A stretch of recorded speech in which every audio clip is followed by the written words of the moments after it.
We first want to spend money with our customers. Mm-hmm. We have our Lewis guarantee. Most cars get a 3-year, 36,000-mile bumper-to-bumper warranty and a 5-year, 60,000-mile powertrain warranty. We want to do more. Could I sell somebody a car in Dallas? Yes, but I'm not advertising in Dallas. On every new car that you get, we double that. It's free cost. Like, it's free 99. This is no like hidden fees. It's free. Plus you get a year's worth of maintenance. Before we advertise in Bentonville, before we advertise in Fort Smith, have we taken care of our PMA, the people in our backyard?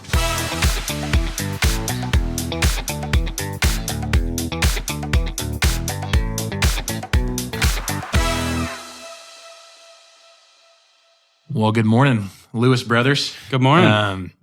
Why don't y'all all give an intro here, just so we've got this going on. But thanks for coming on with me and Nick this morning. Yeah. Really excited to hear the Lewis Ford story. Yeah, absolutely. I'm Shelby. I'm the middle brother, and we are the Lewis brothers of Lewis Automotive Group. So hopefully you learn a little bit about us. But yeah, I'm the middle guy. Taylor, the youngest brother, in the middle of all of it, and help keep everything rolling. Matt, the oldest of the Lewis brothers. And as they said, we're in a family business here in Northwest Arkansas. We grew up in the area, grew up out there in Prairie Grove. So we've been Fayetteville residents and part of our Fayetteville family for a long time. Mm. Yeah. Well, before we dive in, one thing that really kind of stuck out before we were talking about just like your fourth generation now? And just like the amount of like work ethic that's instilled, generation to generation to keep this thing going. What does it take to be successful, hyper-competitive in the car business right now in today's market? I think one of the biggest things is it's an everyday business, right? Like, so everyday business, every day you're going to wake up with new problems, new challenges, new struggles. It's the same business. It's just a new customer or a new issue, or maybe there's a new competitor in town. Or maybe the closest competitor decided, hey, I need to be X amount less. Whether it's an oil change or the price of a car, or they change the way that they do something. And so it's one of those things of working in the business and working on the business. And so each day you have to wake up with a fresh slate and say, hey, who's out there trying to steal what we're trying to accomplish? And one of you guys are on site here every day. Is that right? Absolutely. Okay. It's pretty rare that you're not going to find us here. That's just how we were raised. And it's funny we were talking about that, but we're generally going to show you.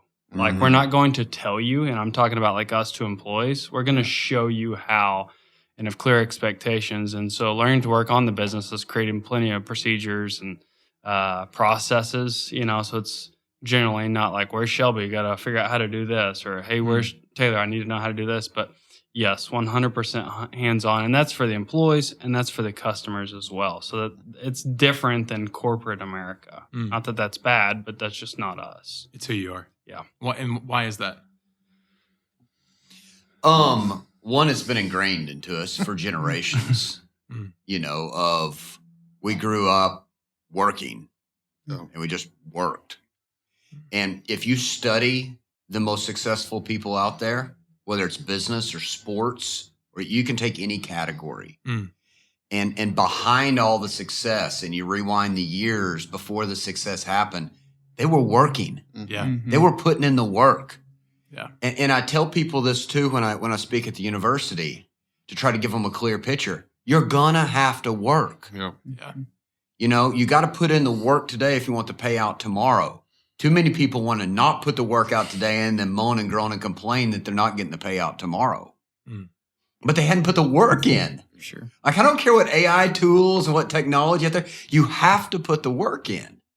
And especially if you're starting up a business, you need to sit down with your spouse or your significant other and talk about, hey, these next 3 years at minimum, we're going to have to make some sacrifices. Yeah. We're reinvesting our money. We're not taking a salary. We're not doing this. We're not going on vacation. Our friends are going to call. And if that doesn't sound appetizing to you, that's okay. You're probably not built to be an entrepreneur. Yeah. I mean, it's funny you say that, though. It's like, because y'all are fourth generation. It's like, you think, normally, hey, it's okay. Like, we can put our foot off the gas, funny in the car business.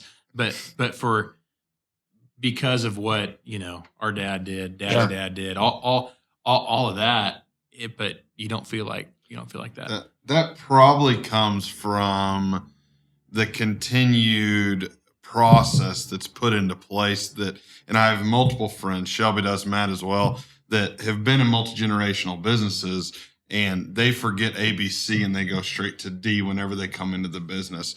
And it's frustrating whenever you're in a family business because you're growing up and this is what you want to do, and you see all the great things about it and dream about it whenever you're growing up, and you're like, I'm going to move straight into that. And it's, nope, here you go, start in the wash bay.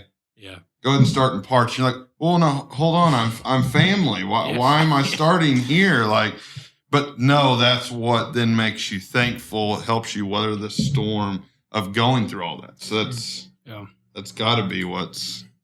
I think it was one of the things, and like if you ask my dad, the most down-to-earth person you'll ever meet, right? Like you never pick him out of a crowd. He's the most humble guy in the world. He'd park at the back of the parking lot, drive the most basic, simple vehicle, just Sam Walton style person, right? Mm-hmm. And if someone showed up on our new campus and said, this is amazing, like the first thing he's going to do is not take any credit for it, like zero credit for it. He's going to be like, the boys did this, right? And so it was a thing for us. It was opportunity when he gave us the green light that said that your next generation, right? Now, this was after we'd put 15 to 17 to 20 years into this, right? He gave us a little bit and said, what can you do with this? A little bit more, what can you do with that? And so we proved our worth, that we weren't just going to explode it. And, you know, so then it was like, well, you know, why we're not coasting? Because we'd gone this far with his direction, right? But that was his direction and what he had done for us, and my uncle's direction, what he had done. So we didn't want to stay the same. Like sustainability was not the same. And so it's like, okay, we're at this level. How do we get to the next level? You know, and that was, and if you knew us from the old dealership to this dealership, you would visually see next level difference. And so when people see it and we give you a tour, and if it's a proper tour, it's 2 to 3 hours. If it's Matt, really, it could be a 5-hour tour. It's hard to do a short, because we spent 10 years and 100 different places that we went to research. How does traffic flow? Where do the employees go? How do the customers know how to do this? And it was like fully broken down. And so then we're so passionate because when it's time for next level, it had to be next level. If no one gave you a tour, you would be like, this is different. Yeah. Let me jump on one piece there about the cruise, because I think that's important for everybody to understand. That's very easy when you're in a mature business like ours. Yep. You know, even though I've been in the business now for over 20 years, we'll rewind the tape from 79, use 20, that's easy math, 59 years. I mean, a business is pretty established after 59 years. But just because you've been in business for 59 years, just because you're established, does not guarantee your future. And if you look at the stats, and what you said makes a lot of sense with the stats. If you look at the stats, less than 5% of businesses made it to the fourth generation. Yeah. So when you think about that, you're like, well, why is that? Too many people hit cruise. Too many people hit cruise, and then they were bought out by large corporations. Well, it's the, you know, what's the biggest enemy of future success? Current success. Right. Like it's clearly you all know that. Clearly you understand that and believe it and live it. I think what we've really had to talk, you know, amongst the third generation and our board and ourselves, and even our managers that have been with us for a long time, is just because what we did in the past worked doesn't mean it's going to get us to where we want to go in the future. Now, it got us to where we were. Everything we did across town, all that hard work, that got us to this opportunity level. It worked. We're in this amazing facility right now. But that necessarily isn't going to get us to the business plan to make this amazing facility compute. Yeah. Well, let's talk about the past. Let's talk about what did work. How did we get here? So great grandfather was this first stepping stone. Yeah. So I guess and we'll just break it piece by piece. But so 1946, my great whatever, how many ever that is, grandfather Buck Lewis. They were at Lewis Brother Hardware was established on the square, and there was a good handful, I think 5 brothers. Square in Fayetteville. Square, yep. And it was a business opportunity. It was Absher Bryant Ford at the time, and he had heard through the grapevine that they possibly would want to sell a portion of the business. So they had their hands kind of in a little bit of everything. And he said, hey, this is a good business opportunity. So at the time, you could fit 6 cars. It was multi-level. There was a basement you could drive down into, kind of the shop. But in the parking lot, you could fit 6 cars. And so that was kind of how it got started. And then my grandfather and his brother quickly started working there. They had much more interest in the end than he did. And so he said, okay, well, here's your opportunity to start growing. Yep. And that's kind of where it started. And then you bet. Grew from there. It's kind of fun when you go, if you're a native of Fayetteville or if you're going around the square looking at history. So what Shelby refers to at first, that Lewis Brothers Hardware, that was in the 1980s. Yeah. I'm sorry, the 1880s. 1880s. 1880s. And it was Lewis Brothers Hardware. And that was the hardware store you used to go for your appliances. That was the Walmart of the time. Your Christmas gifts. That is now the Bank of Fayetteville, right on the square, which we'll get to that part of the story where half the family stayed in banking and the other half went to automotive. Mm-hmm. But that same Lewis Brothers Hardware is the Bank of Fayetteville now. Wow. Yeah. Yeah. So then Bank of Fayetteville, that was another brother, John Lewis, that decided, hey, I'd like to do this. So he started that. And I think it was 1 year before. I think it was 1945. It's 1 year before or 1 year after. When he went to McElroy. And then decided, hey, I want to build Bank of Fayetteville. So they started there. And because his dad, Buck, like Shelby was talking about, he was a banker. Yeah, he was a banker. He bought the Ford business from Absher Bryant as a investment. Okay. And then 2 of his sons, he had 4 sons. 2 of his sons, Tom and Herb, went into automotive. John followed his footsteps in banking. And it's always been Ford from day one. It was that was the original. Yep. That was the original. And talk about so that was kind of iteration 1. Then what happened next? What was the next domino? We got to talk about the move next. Yeah. And in 69. Yeah. So in 69, they moved to where Whole Foods is right now. Yeah. Just south of that. And it's funny. So originator, Buck, Tom and Herb were ready. They needed more space, right? 6 cars on the showroom was just not working. And so they saw opportunity. And at that time, it was a dirt road. And they said, hey, here's where we want to move. It was the furthest north I think they could go to be in Fayetteville without going down that hill. And it looked like a good vantage point, and the land was available. And he said, you're moving out to the country. Because think where the square is. I don't know how far that is. It was probably 5 miles. Probably so. Cars weren't moving as fast back then. The roads weren't all established. It's like, you're moving to the country. This is a bad move. But it was kind of like, probably the generational thing of like dad saying, hey, if that's what you feel you need to do, let her rip. Yeah. So that was in 69 and built a humongous store in comparison to where they were. Moved to, what was that store end up being, just shy of 40,000, 30,000? And I guess it came in phases. Yeah, so when we ended up, before we moved, it was 28,000 and some changes. It was sub 30,000, but that had our collision center in it as well, which we'll talk about the progression of that business to come. But when they moved out there in 69, it was just the Ford building. Mm-hmm. Then there was a little house next to it, okay? So that little house next to it was where my parents grew up. Wow. Because my dad was working. Remember, we talked about that. Working. Okay. There's no trust fund. There's no allowance. He's working, all right, to pay for rent to live there. And that's where they wash the cars, too. Yeah. Wow. So that's where they first started off. Mm-hmm. So after 69, we moved there. Like Shelby said, large facility for back in the day. The mall was just being built there. Okay. That's back when in Northwest Arkansas, when you drove from Fayetteville to Springdale or Springdale to Rogers, there was actually country land in between. Yeah. Mm-hmm. Yeah. It wasn't this consistent of welcome to. You actually hit some counties, and some countries there. So, they took a big leap of faith. Yeah. And it's fun to reflect back now because we'll talk about where we're sitting farther in this podcast, but they took a big leap of faith. Yeah.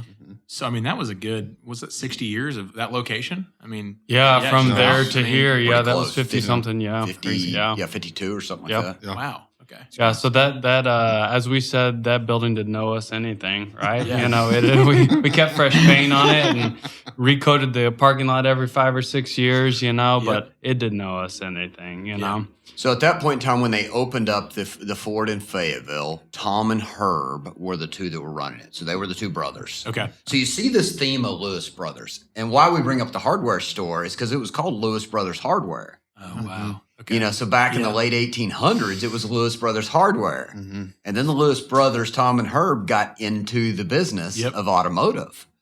So it's just continued in this Lewis Brothers of different business areas here in Northwest Arkansas. It's funny you say that as like a local. It's ingrained in my mind. I don't know, Lewis Brothers like that. It's it's like there's a reason behind that. Yeah, and that's kind of where we grabbed it from. It was like, hey, we need to rebrand.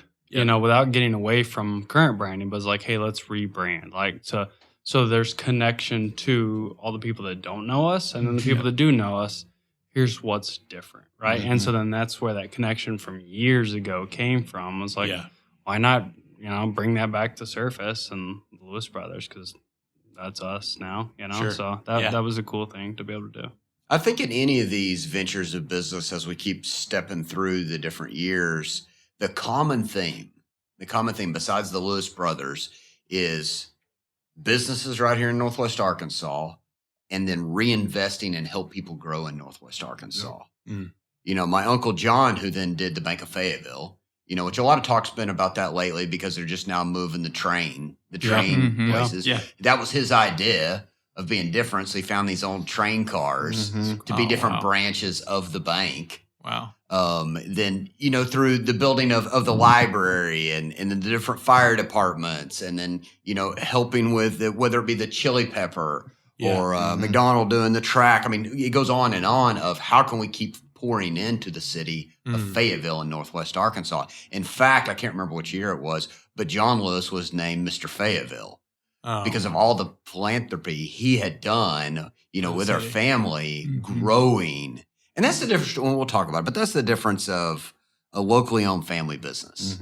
Is the revenue it's generating is being reinvested right back into the local community. Well, keep going. So we've got the North Fayetteville location was established. It was country. How did the business kind of evolve over those years? So next progression, 69 was when that Ford store was there. Probably the next is going to be the CDJR that you know, and it was not Jeep at the time. It was Chrysler, Dodge, Plymouth, I guess. And that was in the early 80s. Yeah, so that was around 87, 88. Yeah, so they were able to get that built on that location. You know, that's where one of the houses was, and they still kept the house. They had a used car, like a truck center that was in front of there. So that was the next growth platform to have that. And explain for someone who's not familiar with the car industry, you have like a franchise, the territory, Yep. So think about, and that's one of the things in construction. There was so many things that we had to uphold standards on basics. So they give us a territory that says, hey, you're in charge of this locality, right? And so they've grown to have more dealers, and then they've shrunk it back down. They realized, hey, we need more. Then they realized more didn't equal more sales, and then it was too much. And so like our locality for our Fayetteville store covers Fayetteville, East Fayetteville, and then it goes south down to kind of West Fork, Winslow, and then goes out to Farmington, Prairie Grove, Weddington. So that's our locality. So they give you that, and you know, you pay the manufacturer, you know, for franchise, and then you need to look to their standards. You know, McDonald's needs to look like McDonald's. Those were much looser back then, you know, and those changed, and we went through that. So yeah, you have to be within that, what they call a PMA of your locality. So that's the franchise part to it. Just saying you uphold these standards, we'll send you the product, and then you do the rest of it from there. And there's a million pieces to that. But and so you're bringing on new brands, and just hey, we can sell more. There's more opportunity. We can do more in the slot. Yeah, it's one of those things. Once you know how to do one thing, you're like, hey, we've got this kind of figured out. What if we had another brand? And I think initially it was, I know eventually when the third store came, it was because of the people that were in there. It was like, hey, what if they could all have their own store, right? And so then that was where the CDJR store came that was on the same property. in the 80s. And then the Springdale Ford store, which is a further north locality, there was an opportunity to buy that. Bought that from Bobby Hopper Tunnel. So that was an opportunity and investment, and said, okay, we know how to do Ford here. We know how to do CDJR. It's close enough. That's our main theme of being close, so we can still be in the store, be hands-on. Customer gets the feel, employees get the feel, and it just makes sense. So, and that was in the 80s as well, right? Yeah. So Springdale Ford was in 83 when we got that from Bobby Hopper, and at that point in time, then there were the third generations, and there were 3 of them that got in the business. Yeah. So that was Tommy, Tim, our dad, and Andy. Okay. Yeah, so Andy was Herb's son. Yep. And then Tommy and Tim were Tom's sons. Yep. So at that point in time, before then our management company evolved, is our dad, Tim. He was over the Ford building in Fayetteville. And then our uncle then at that point in time, which was his older brother, moved over to the Chrysler store when we'd opened it up to run it. That's Tommy. And then Andy was running the Springdale Ford store. Yeah. So those were kind of the 3 pillars before we started branching off into any of our other areas of business, and then our management company started. And so y'all are growing up. Your dad's got that store. Uncle's got the other one. You spread out. Talk about growing up in the business. How did you each one of you made a decision to work in the business? Other family members didn't. Like, why'd you choose to be in the business? And what started that for you personally? So let's first start at just working in the business from an early age, and then let's come to that question. Okay, yeah. Because there's 2 stages there, and there's a lot to talk about. So, first just working in the business, you started on Saturdays or after school, mom would drop us off, just to be around, And I can remember, just some of the early jobs is back then conversion vans were a big thing. Y'all remember those? Yes. With the conversion vans. So my job on a Saturday was I had the conversion vans all flared out, opened up, air on, ready to go, Nintendo playing on there so the kids could get involved, parents could see. I was like in charge of the conversion van area. Wow. And I would invite the kids when I saw them and parents, hey, come try out this video game. Check out this. I'd have a movie playing on one and a Nintendo playing on another. And hey, you make sure the kids have a good time. We'll take care. We'll make sure they buy the car. Yeah. Merchandising 101. Yeah, so that was one of those things there started, and then we all grew up driving way before it was legal to drive. We were on private property. I mean, we're on a farm, so it was just like that was always fun. Whenever there was a new employee that was like, "Hey, there's a kid in that vehicle out front moving. What are they doing? Don't mess with him. He's just fine."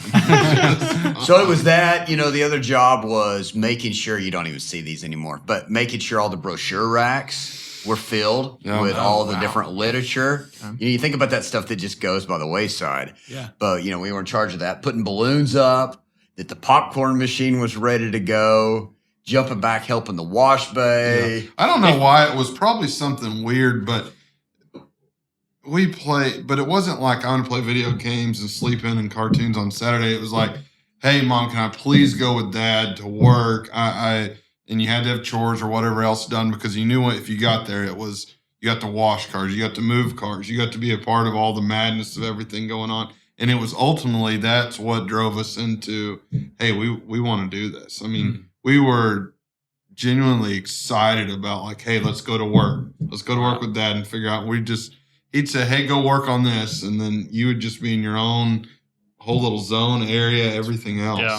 Somehow he ingrained into us. I'm just sitting here thinking about like those days that we worked, all day long. And it was fun and we were enjoying it. But then it was like, I don't know, every once in a while we'd get ice cream for working or something. Yeah, no, we weren't getting paid for those. So everybody out there that thinks, it must be nice. Oh, really? Yeah. But it was a thing. So we talk about that of having those conversations with your family. And now us having kids is understanding that like you had to be there before everyone else and you had to be there after everyone else. And so family time was not a lot, right? Greatest family, greatest dad in the world, right? Sure. But you're ding to dong, like Monday through Saturday. So if you wanted to hang out with Dad, You want to work. You're going to work, right? Mm-hmm. And you did, like dad's your hero. So, but then I'm thinking now, like with my kids, because my oldest is like, Dad, can I go to work with you? Dad, can I go to work with you? All those things. And the funny thing, the other day, he was like, Dad, he came to work with me on a Saturday, and he's like, we just walked in the same circle 3 different times and didn't do anything different. I was like, well, son, that's my job. Like, I get to go around and check on all the people, make sure everybody's got a smile on their face, make sure everybody's doing okay. How's their family? Yeah. Are the brochure, thinking of those things. That's what Dad was doing. And the things that no one else would do or didn't want to do, He's like, oh, this would be great for my kid, right? He'll have fun with it. This person hates it. Let her rip, son. So those were the days before we could drive. Yeah. But then when it came time, like, hey, I actually want to work intentionally. Not that those weren't intentional. Yeah. Mm-hmm. I want to work intentionally. I remember it, and everyone has kind of the same story, but a different story. We all got hardships when we were 14, so we could drive. Like, we'd been driving since we were little kids. Like, felt like we could drive better than anybody, right? Probably couldn't, but so we had driver's license to drive to school, to go to football. Yep. And it was like, hey, can we have a job? And he's like, yeah, I think getting a job would be a great thing.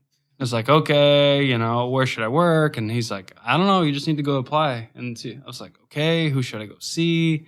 He's like, you just figure out what wherever you want to work. And I was like, I want to work at Lewis. And he's like, oh, you need to go work somewhere else first. It's like, all right. So at the time, our grandfather had bought a rock quarry, and I was 14 years old. I didn't have a vehicle. I was saving up to buy a vehicle. Yeah. I know what you're thinking, or someone out there is thinking, is like, oh, man, just go pick anything off the lot. No, Dad said, hey, you save up your money, and whatever you save up, I'll double, right? Yeah. He was nice enough to say I'll double, so whatever we saved up for, that's what we could buy. But I remember 14 years old during the summer, I went and worked at the rock quarry. And I've never worn through a pair of gloves or steel-toe boots so fast. Wow.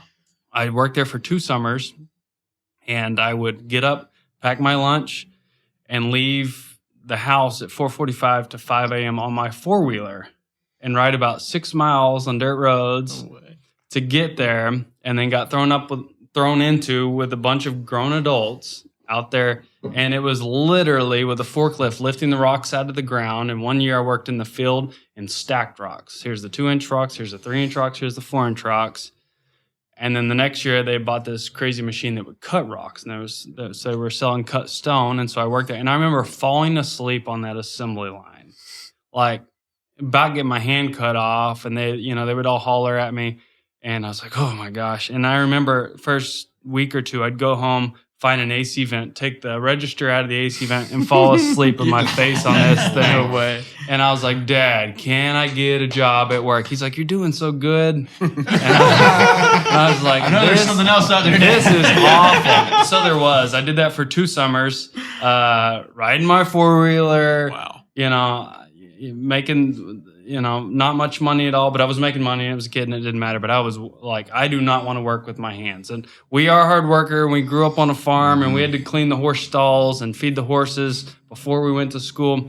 But I was like, this is not how I see my future being. Yeah. So I was like, Dad, I need another job. And he's like, yeah, go find you another job. And I was just like, what in the heck, dude? Yeah. So through high school, I worked at Lowe's. I worked in the lumber yard. So did all the things there. They had air conditioning, so that was an upgrade, right? But it's still manual labor. So it wasn't until after I went to college, the first summer, he's like, hey, you can work in the dealership. Let me put you in the parts warehouse upstairs where it's 138 degrees. Yeah, because it wasn't air conditioned like it is now. No, the parts manager had a thermometer up there so he could laugh about how hot it was up there. He's like, hey, see those catalogs up there from 47 all the way to now? Will you reorganize those? And then a couple weeks later, he's like, hey, can you do those backwards? And it was like, yeah, whatever. Yeah, sure. So it was that. And then the next summer, it was in sales. And then it was in service. And so that's how then we got in it. But it was a school of hard knocks. And it's not because my dad didn't love us, but it was just like, you need to understand that this is a privilege and you need to earn this. And you have to earn the respect of all the employees. And you also need to know how all this stuff works. That's the biggest ticket that can't be taught. And you look back at it now. We were talking about this the other day in the podcast. It was like, okay, I appreciate it now, but as a young kid starting, he didn't tell us everything that we were going to have to go through. No, we would have no. never started. We never knew step 2 we or 3. would have never started. We would have said, heck no. And we're grateful now. Yes, we probably would have still went through it. But it's like running a long race. I don't really want to see what everything is down the road because you would never want to start it. Yeah. But once you get to the very end of it, you're like, God, I'm glad I did that. Yeah. I'm glad I did that because on the flip of a switch, we can get called from any department in this business. And it's like, okay, I can fumble my way back through, even though it's been several years since I've done that. I'm knowledgeable. I know what's going on. Yeah. Yes. And you have the respect from employees because any new ones that come on, I laugh when we're plowing the parking lot at 4 a.m. They're like, what are they doing? And then employees that have been with us for years are like, oh, they do that every time it snows. That's what, and they said, well, why don't they have someone else do it? I said, well, that's just not their culture. Yeah. It's just one of those things laid by example, right? Yeah. And we've had to work on scalability of that because you can't just do all things and lead by example in those. But there's trust and there's respect earned there. And it's like, hey, they're going to show you how. You know, they're not just going to tell you. And so I laugh all the time. So you think of the old school classic movie, Tommy Boy. Yeah. You know, where David Spade's like, oh, look at the new guy. He's been here for 5 minutes and he's got an office with a corner and a window view, right? That was not us. Not the case. And he just got the fan like, la, la, la, la, Luke. And just like playing with stuff. That was not us. Yeah. Like, and we're super privileged. Didn't seem like that at the time, but we were humbled pretty quickly and just kind of kept trudging along. So I think each one of them have their stories, but I think that was ingrained. I know that was ingrained into us early on. Like, hey, if you want to go into this business, you need to understand a couple things. You're going to have to work and earn the respect of everybody and the proof that you should go to the next position. Yeah.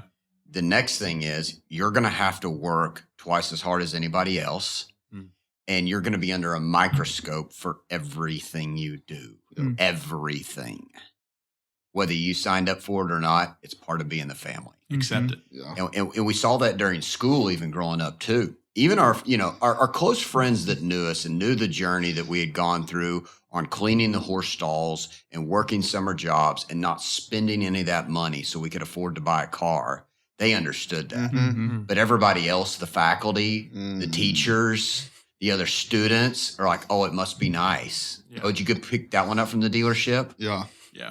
And, it's funny because like Shelby talked about, we have kids now. So I'm now having that conversation with our kids. My oldest the other day, somehow one of the faculty came around and said, it must be nice that you get your $1,000 allowance each week. It's $1,000 allowance. You don't get any allowance. Zero. If you weed eat the entire yard, you'll get $5. I mean, that's what's on their chart of chores. Yeah. You know? So it's something that you got to grasp a hold of. And I was explaining to him, I said, your actions speak louder than your words. You just keep doing the work and people will see. Yeah, and we talk about a bunch in this business. You ask if one of us is here at all times. Well, really all of us is. That's the correct way to say that. Yeah. And we go by the slogan of, you'll see the name Lewis on the building, but you'll also find a Lewis in the building. Wow. And that's from a customer standpoint. That's from an employee standpoint. That's why we haven't expanded. And y'all hadn't asked us this yet, but we haven't expanded into Oklahoma or Missouri or Texas because we want to be within a short drive. I want to be home at night. To have our to have our presence there to support. Because any business out there, something's going to come up. A new variable is going to come up that you got to work through. And we got story after story on those, but that's any business. And if you don't have your thumb on it and you're not engaged, you could miss the mark on how you're going to adjust. So how are y'all balancing scalability with being extremely diligent in the business? How do those things for business owners who are walking that same path and they're like, I want to scale. Here are the goals I have in front of me. How do you balance those two things? You really have to do, and we're constant. We don't have 100% of that figured out. Let me just tell you right now. But since we've moved for sure, and I first got to put this in a little bit of context. We're jumping ahead, but let me say this. We went from 9 acres and about 38,000 total square feet to 26 acres and now over 160,000 square feet. Wow. Yeah. We went from about 400 or 500 parking spots to 1,730 parking spots.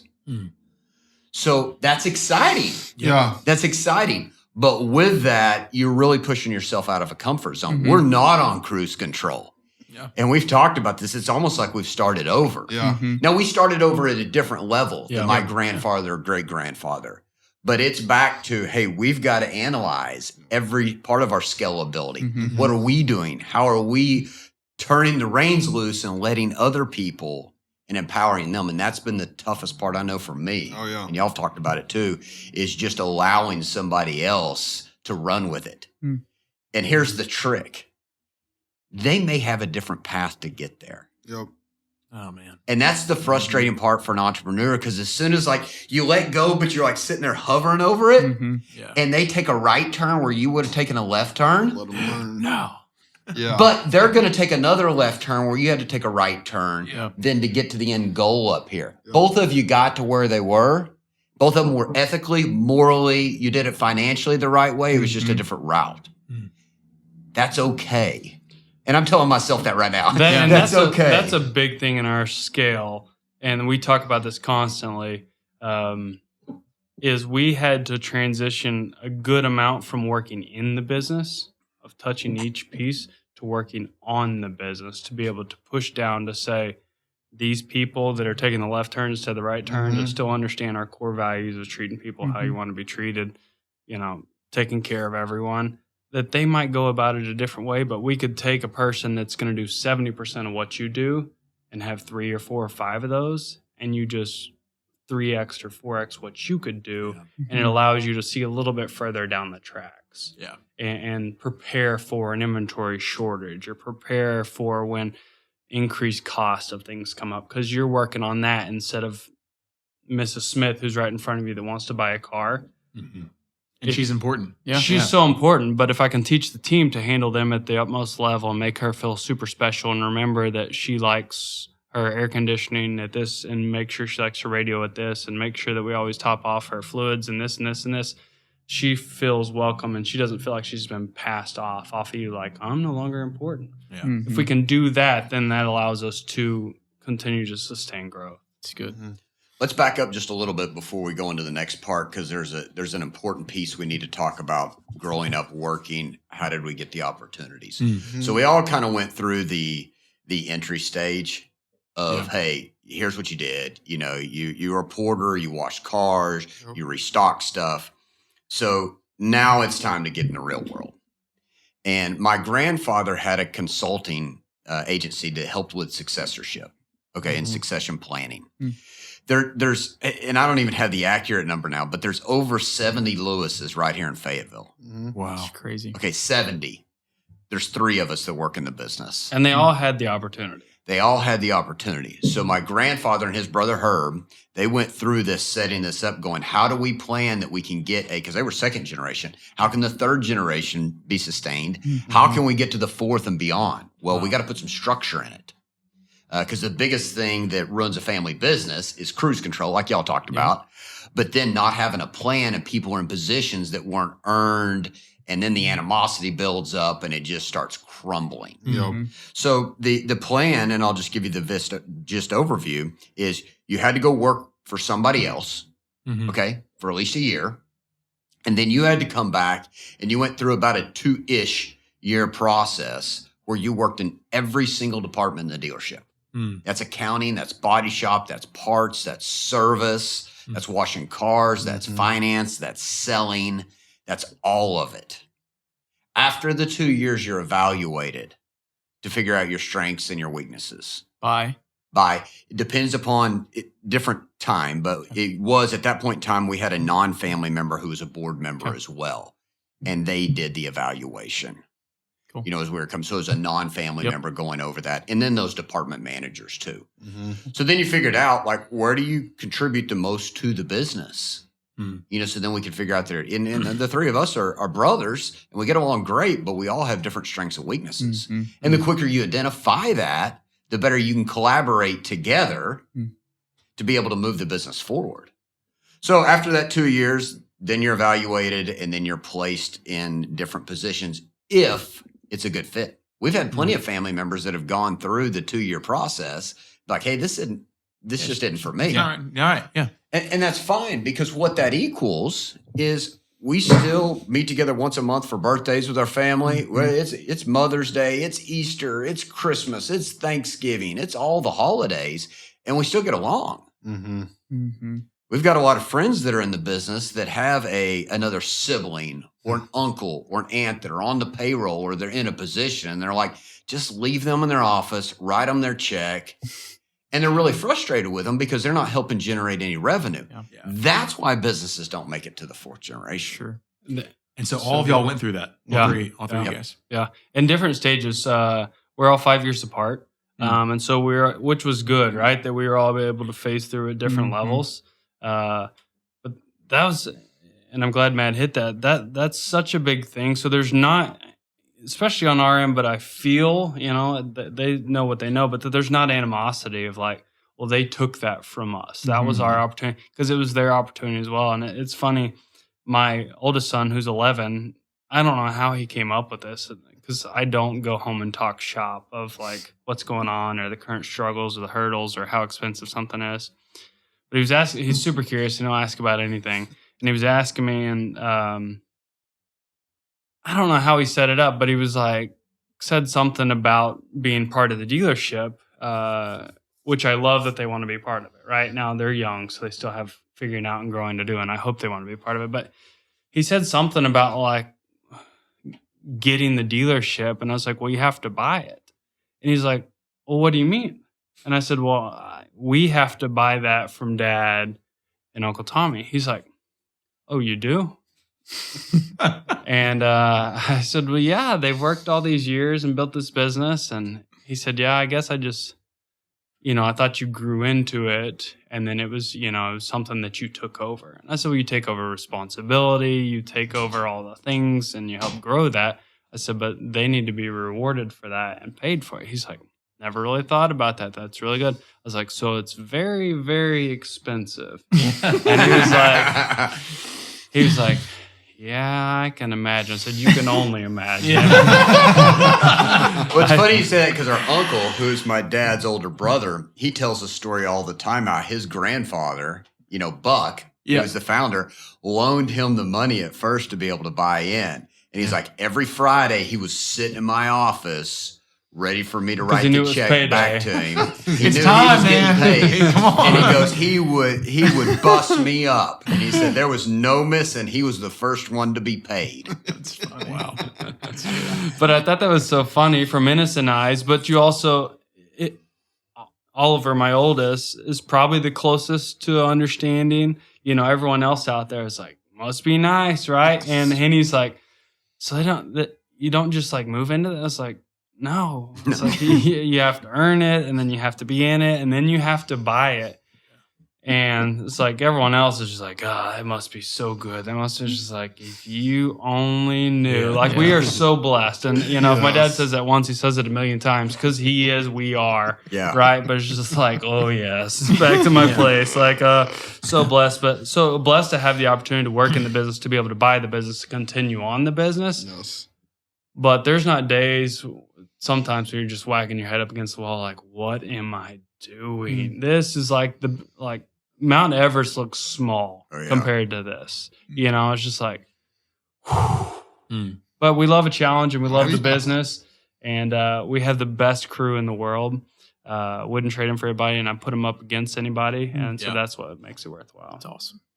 Yeah. Well, before we get into like the meat of being on college and y'all's really involvement in the business, there was a couple things that I saw in a Talk Business Politic article. Okay. About a budget rent-a-car. Yep. I know you and I talked about Lakeland Marine. Yeah. So kind of walk through a little bit of that history for someone who's not familiar with it, where that's at now, where it went, et cetera. So they started expanding to different businesses. Let's talk about budget first.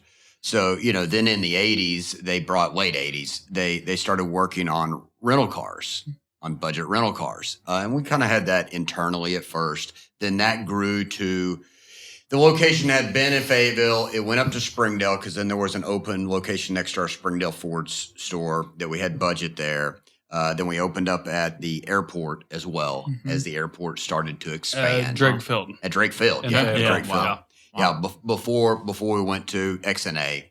You know, then part of XNA, my grandfather was still involved at that point in time. But when XNA opened up, he helped them design, put together the whole reconditioning facility. So all the rental cars, which you see them run through now, my grandfather designed, put that in place with budget up there. Wow. So we had that going on, then the other budget stuff going on. We ended up selling the budget rental car, that whole thing as an opportunity really to free up some capital to then invest in some land and some other future opportunities. Yeah. And when was that? Was that recent? Was that a long No, time it was ago? a long time ago. That was probably 03, 04 in that timeline. In So that you time. were involved. You were kind of maybe right. So I was at that point in time just going into college. Okay. Yeah. Cool. Just So going then into college. somewhere in there next to Springdale Ford, it's Bradford Marine now. We bought and built Lakeland Marine. We built Lakeland. Yeah, we built it. So built and it made sense that it was next to, these two stores were next to each other in college. We're like, hey, let's do that.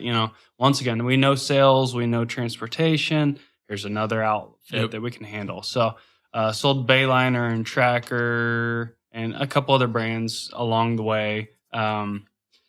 And that was so much fun. That was fun going to work with dads. Like, Dad, are you going to the boat store? I want to go with you there. Yeah. Right? We had tent sales, and every once in a while you'd have a party hut, cool big boat. That's cool. Jet skis were a thing. Yep. Arctic Cats, 4-wheelers. Then we got 4-wheelers when they started carrying Arctic Cats, and was like, Dad, you got any trade-ins? We can go up there and drive, and there'd be a dirt mound out back, and you could... Well, we had a back-end testing I was pit, going to too. say, that was, Okay. you never really got to go to the lake. I mean, it Okay. happened, but the testing pit. So, like, if there's something wrong with it, so you could back in. And so that was as close to being on the lake It's like a big as we swimming got. pool, but That's you cool. back You know? your trailer into Back it. the trailer so the motor could be in water. Yeah. And so you get with the service department. It's like, hey, you got anything that needs to be tested? And so we got to drive the tractors. And that was how you moved all the boats. You'd hook up to that thing and you'd move it around. I was like, hey, do you want me to move the lot for you? And they're like, yeah, sure, Junior, get out there and move the lot. And so don't run it. So you back it down in there and they'd be like, all right, what do you need to test? It's like, well, let's just try this. And be like, full throttle ahead. It's like, easy, son. You're going to shoot that thing off the trailer. Yeah, that's funny. So there was a lot of great memories there. They did amazing with it. That was Matt worked there. That was one of his first jobs. It was, yeah. Um, I sold there. I was a porter there first. Before I sold, we opened up a location in Harrison as well. No way. Yeah, so we had a satellite location of Lakeland Marine in Harrison. At that point in time, I was just over 15, had gotten my hardship. Yep. I was in charge of shuttling the boats between Springdale and Harrison. If y'all have ever driven that road, I got really good at pulling a trailer at 15. Yeah.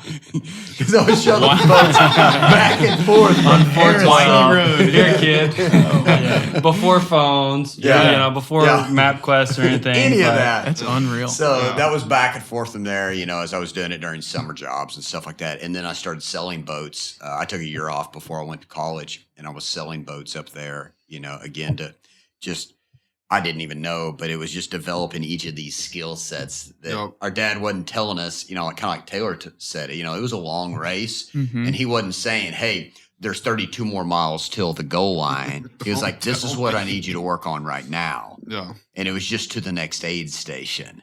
So it was learning skill sets, learning accounting, learning parts, learning service, so on and so forth. So, that was exciting. That then, and we went, with Tracker. So y'all may not know this, but Johnny Morris owns Tracker, with Jones Bass Pro. Yep. So early on, for all the new boat releases, we'd go up to Big Cedar. Yeah. And then that's where we did all the demos of the boats and that stuff. For a while there, we were top 10 tracker dealer in the entire U.S. So that was really cool. And you're like, okay, why don't you still have it? Well, what we found is the level of management that was needed to make that seasonal business work at the caliber that we were working in the dealerships we could do so much more in the dealerships with. Yeah. So then the opportunity came up in Bradford, who is, they're in the Hot Springs in the Little Rock area. That came up, and we'd gotten to know them, through different trips and stuff like that for us to sell. Yeah. So that was in the early 2000s that we sold that. And then again, started reinvesting at that point in time. So simultaneously, let's talk about two things here. That happened. And we moved our collision center out of the Ford building to an independent, had just built it, was Laney's Collision at that point in time where Lewis Collision is now. Yeah. Which is on 71. It turns into 71, just south of like Outback there. Yeah. So we had moved our collision into a fully independent one. So by selling the boat store, that freed up capital management to then go into this new venture of really doing body shop work, not just your own internal stuff. And talk about the significance of that for people who aren't car people. I mean, is that those are big jobs, right? Those are big jobs, and it's also an extension of something you're already doing. Yeah. So one of the business tests we go through is we look at our accounts payable, and we say, who are we regularly writing checks to every single month? Could we self-perform that? Yeah. Okay, well, this is going to the city of Fayetteville for water. We can't self-perform that. Okay, but this is going out for body repair. Well, we're doing enough of it. Why don't we have our own body shop there?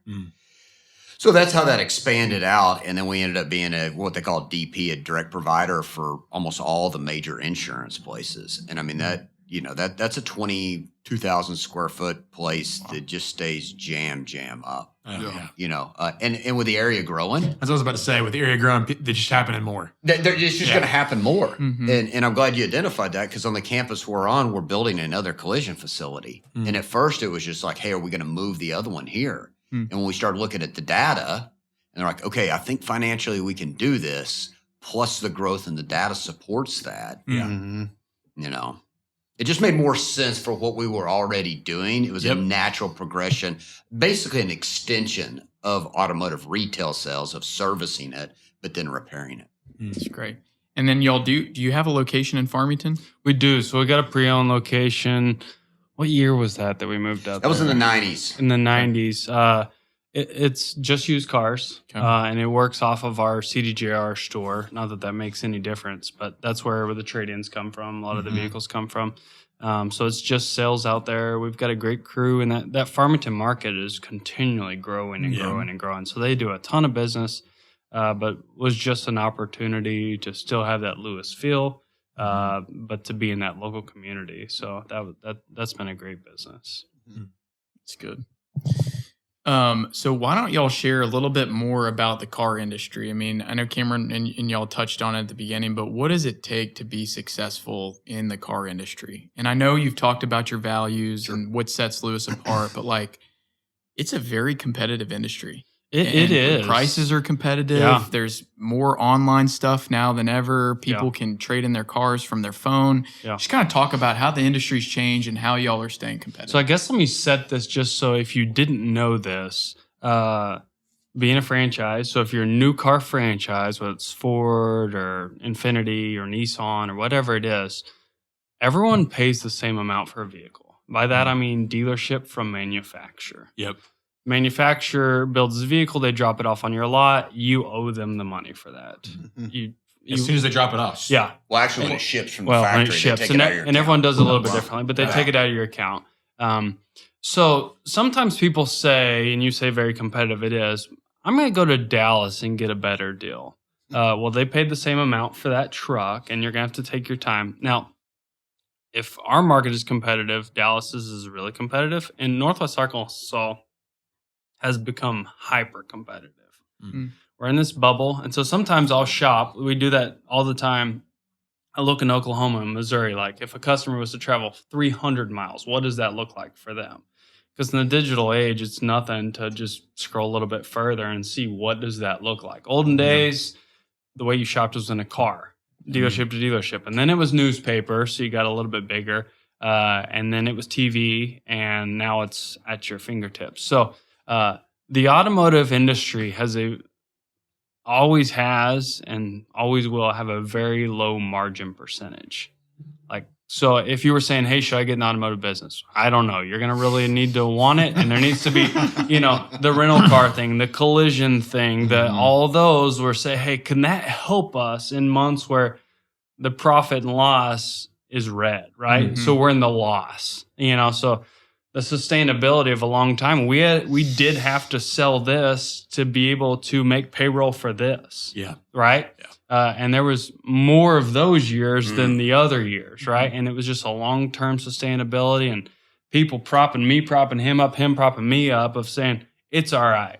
It's going to be okay. So the automotive industry is super cutthroat, super competitive. And that's our angle. And that's what we love is to say, we're going to be very competitive pricing-wise, but we are not going to be your ultimately absolute lowest price. We're not saying, hey, go shop the world and come to us and we'll do a lower price.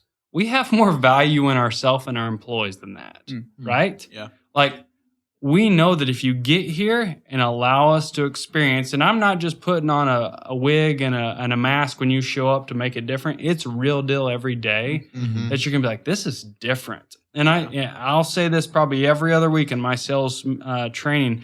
They didn't come here because your price is the crazy lowest, and they didn't come here just to buy a car. They're coming here for the experience. No different than people go to Disney World. You can find a place to ride a roller coaster for cheaper. You can most certainly buy food cheaper somewhere else, right? But the experience that you get when you get there is just something you can't get anywhere else. And people are okay to pay for that. And so I'm not saying we're price gouging by any means. We are very, very, very, very competitive. Most people think I should go to a corner oil change place, a Take 5 or a Jiffy Lube or something like this. We are very competitive in those pricing, and we do so much more than what they do, just because we have higher trained technicians and we have some more expensive tools, and our prices are right on there. But the experience that we get to offer is just so different. So the automotive industry, you have to keep your thumb on it every single day. Whether it's the pay that you pay your people or what the pricing looks like or the inventory availability, it changes daily. Yeah, and I think the number one thing, because you see more and more people that want to go in the automotive industry because they're like, oh, I love cars. I want to be part of that. We love cars, but don't fall in love with a specific car. It's a piece of business that you're like, everyone always asks us what our favorite car is. We have a lot of favorite cars that have been, but we always joke our favorite car is the one that you're interested in. Right? Yeah. So many people go into this business and they're like, I want to stock this for out front. I want to have this because this is what my customers want. No, this is what your customers want. And for us, it's always been XLT F-150s or XL F-150s because if it's a budget, it is the features you want. Yes, the Platinums are nice. Yes, the Longhorns are nice, but it doesn't fit everyone's budget. So don't fall in love with it.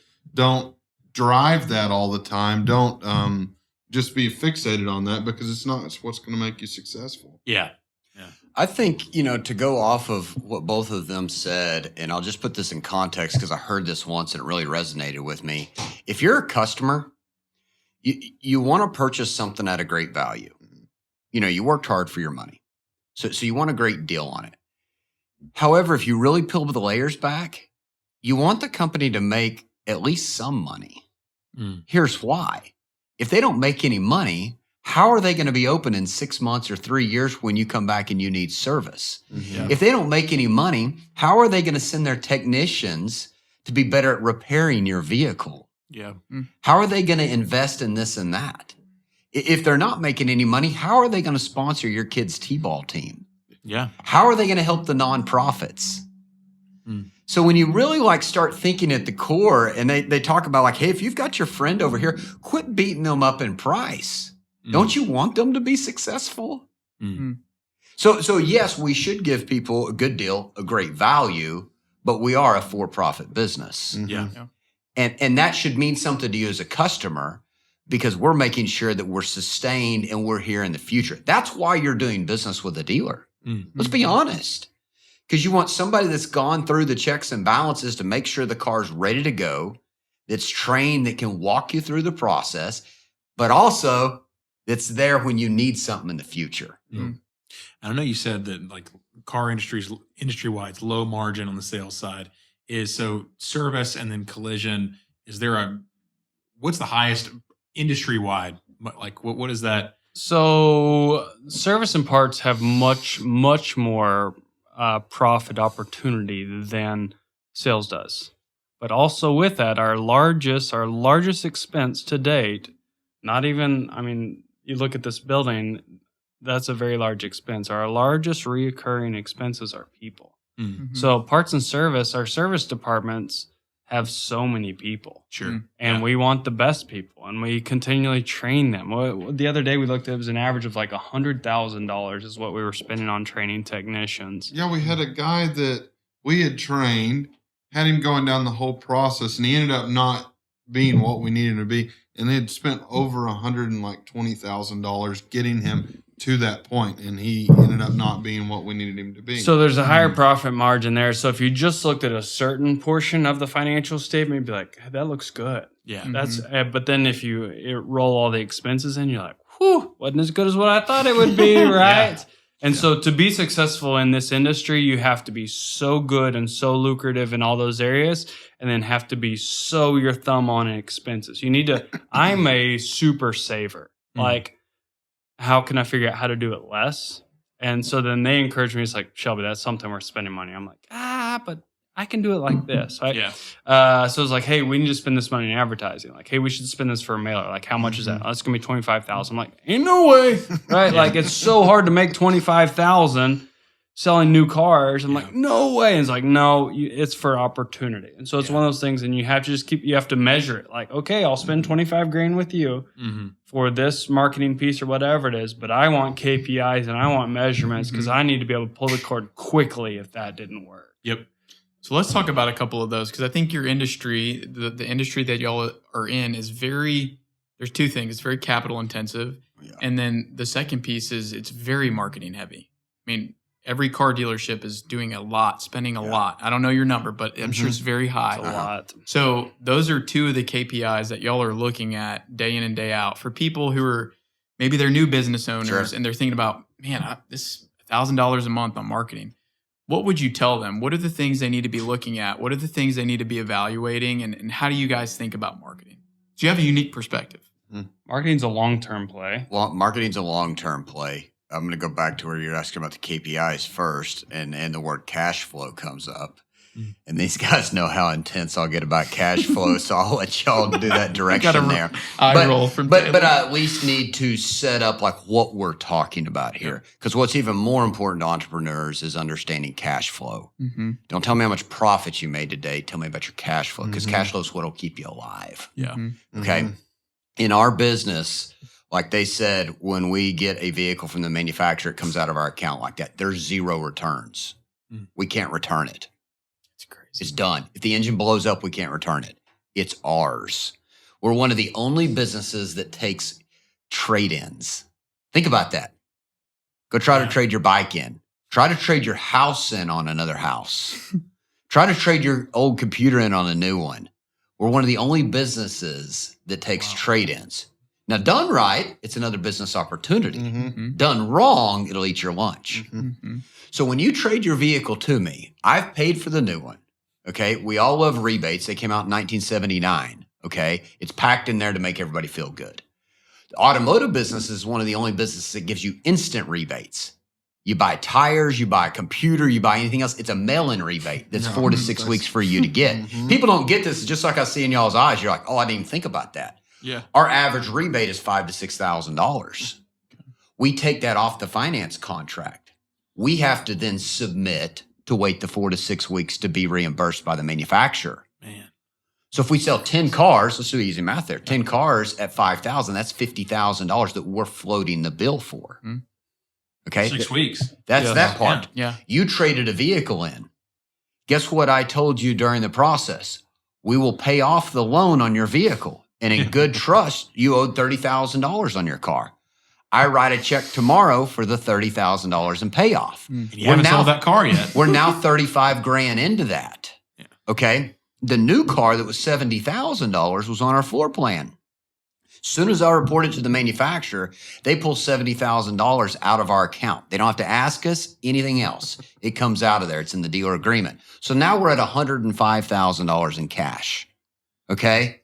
$105,000 in cash. Now you signed a finance contract and it's going to come to us anywhere from 3 to 10 days. So we float all that. Wow. So then you have payroll, so you paid a salesperson, you're going to pay a porter, you're going to pay a sales manager. So that all takes into account. So if you take an average month of 400 cars sold or a weekend, Take a weekend.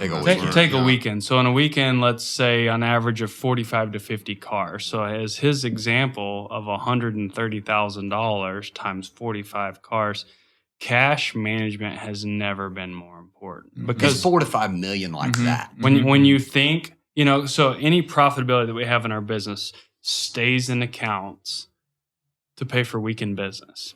So if you have a weekend that happens to fall, we have so many commission-based people, salespeople, our technicians, managers.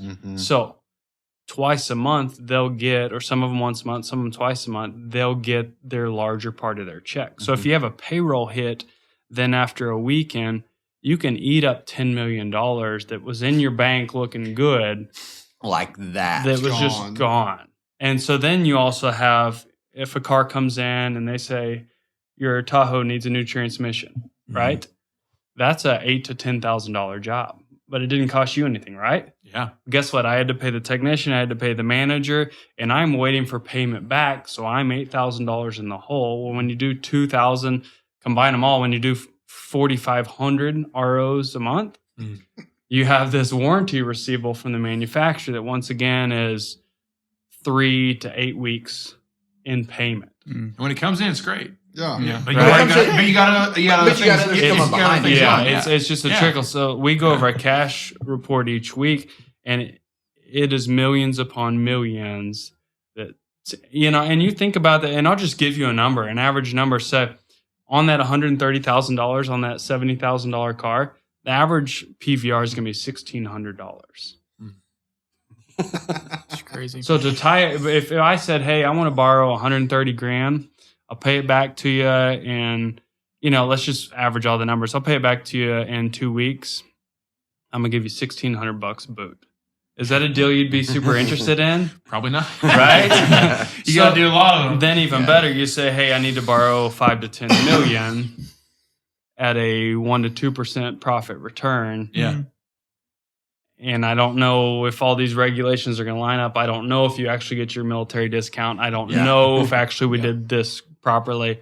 So it is a cash monster. Yeah. So as soon as you think like, okay, we caught the problem is we've built this humongous business. And so we have more people. We have $42 million in cars on the ground right now. $42 million in cars on the ground. And none of them can be returned. Can be returned. They're ours. They depreciate daily.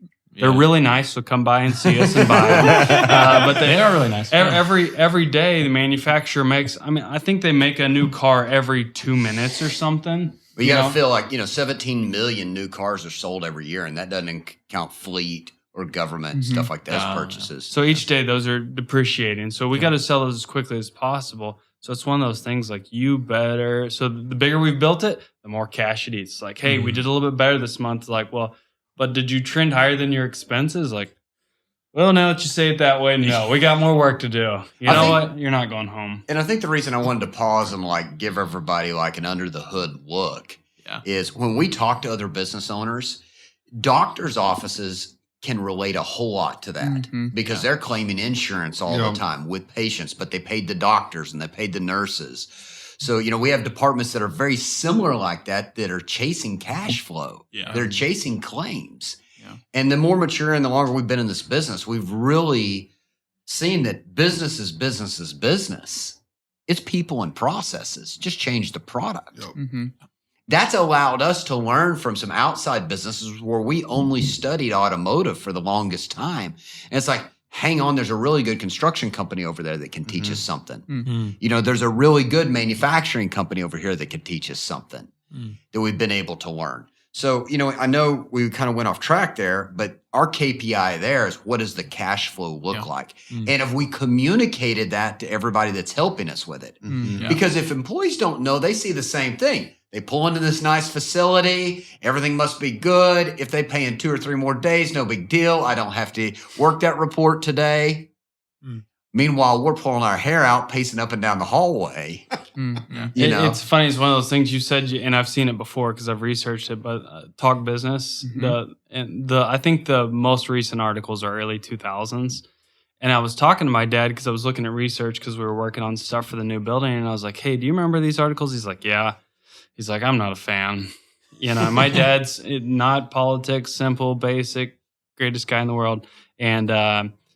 He's like, "I always hated when they came around for all that information because they would always put in there, and it was like a ranking thing that they were doing, and it was like hey, this year's dealership, and it would show your gross sales, which is totally irrelevant. And so it'd show, hey, this business was $75 million, and he always hated that because that had no expenses, and so then it was just a total brag, but it was so empty, and so he was like, I told them I would never do that again, because."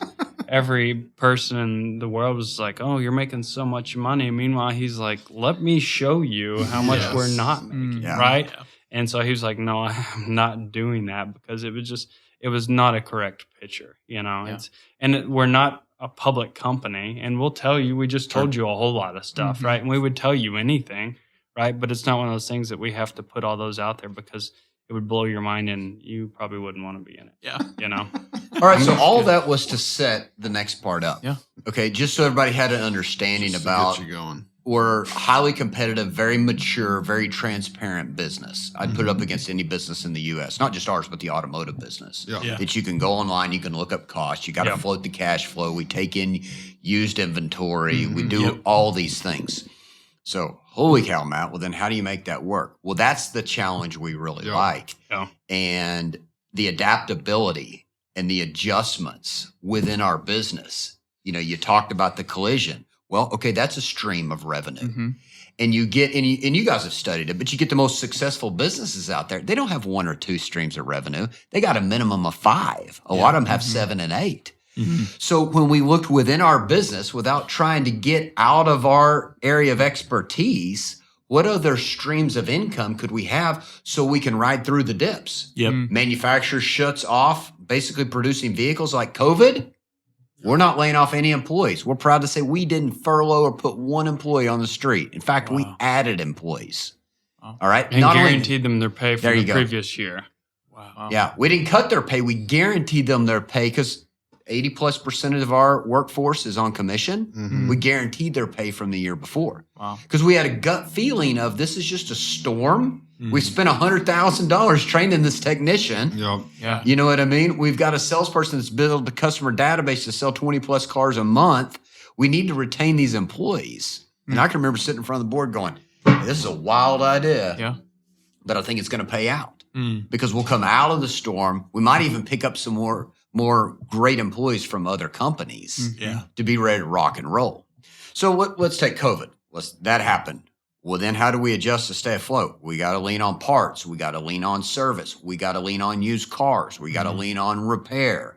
We got to lean on collision. Because if somebody's not buying a car, they still have a car. They need to spend some more money maintaining it so it stays on the road. So you start looking at all these different levers that you're constantly pulling. And that's part of the business that we really enjoy. Is it's the challenge. And it's like, hang on, pause, adapt, pivot. What do we do? That's the thing that breaks a lot of people that come into the automotive industry. It's weird enough, but we love that it's whenever you're, especially in the sales side, putting a manager in there and you're walking through with them, teaching them of, hey, how do I do this whole process? Well, this is the guideline of what you want to go down, but it's going to be a whole lot of, hey, stop, nope, go forward, nope, go do that, no, go over here, go do that, go do this. And a lot of people, it will break them of not knowing, hey, this is exactly what I'm going to do the whole month and go this way, which is fine to go and do. That's the hardest part about sales in a variable business, that you're constantly changing and you're always going to stay true to that core value, but it's constantly going forwards, backwards, holding, going forward. So that's the thing that we really love about it, that makes it exhilarating. That's like, I want to do more of that. That's fun. That's awesome. So talk about a few of those businesses specifically. It sounds like the collision center has had a ton of growth. Parts and service. I think you and I were talking about it right before we started, but how do you get people to believe that, man, I own an Acura, I'm going to take it to the Acura dealership? And, how do you get over that for consumers? Just there's a lot of that. And I think if it's non-typical brand, why in the heck would I come here? A lot of times it's by selling that vehicle. Generally, we sell 1.5 used cars for every new car that we sell. Wow. And most places do this. So I'm not saying we're on our own, but we will keep anything that's safe to be on the road that we can help put in a driveway, because then we get that opportunity to get you to Disneyland, right? That's why they have so many different characters in those rides. It's like, hey, you might not like Marvel, but you might like this, or you might not be into the princess, but you might love this. So those vehicles, we have our Lewis guarantees. So it's above and beyond the manufacturer. Most cars get a 3-year, 36,000-mile bumper-to-bumper warranty and a 5-year, 60,000-mile powertrain warranty. Brand new car, that's as far as they'll take it, that they take care of it. Some years back, probably about 5 years by now, we said we want to do more.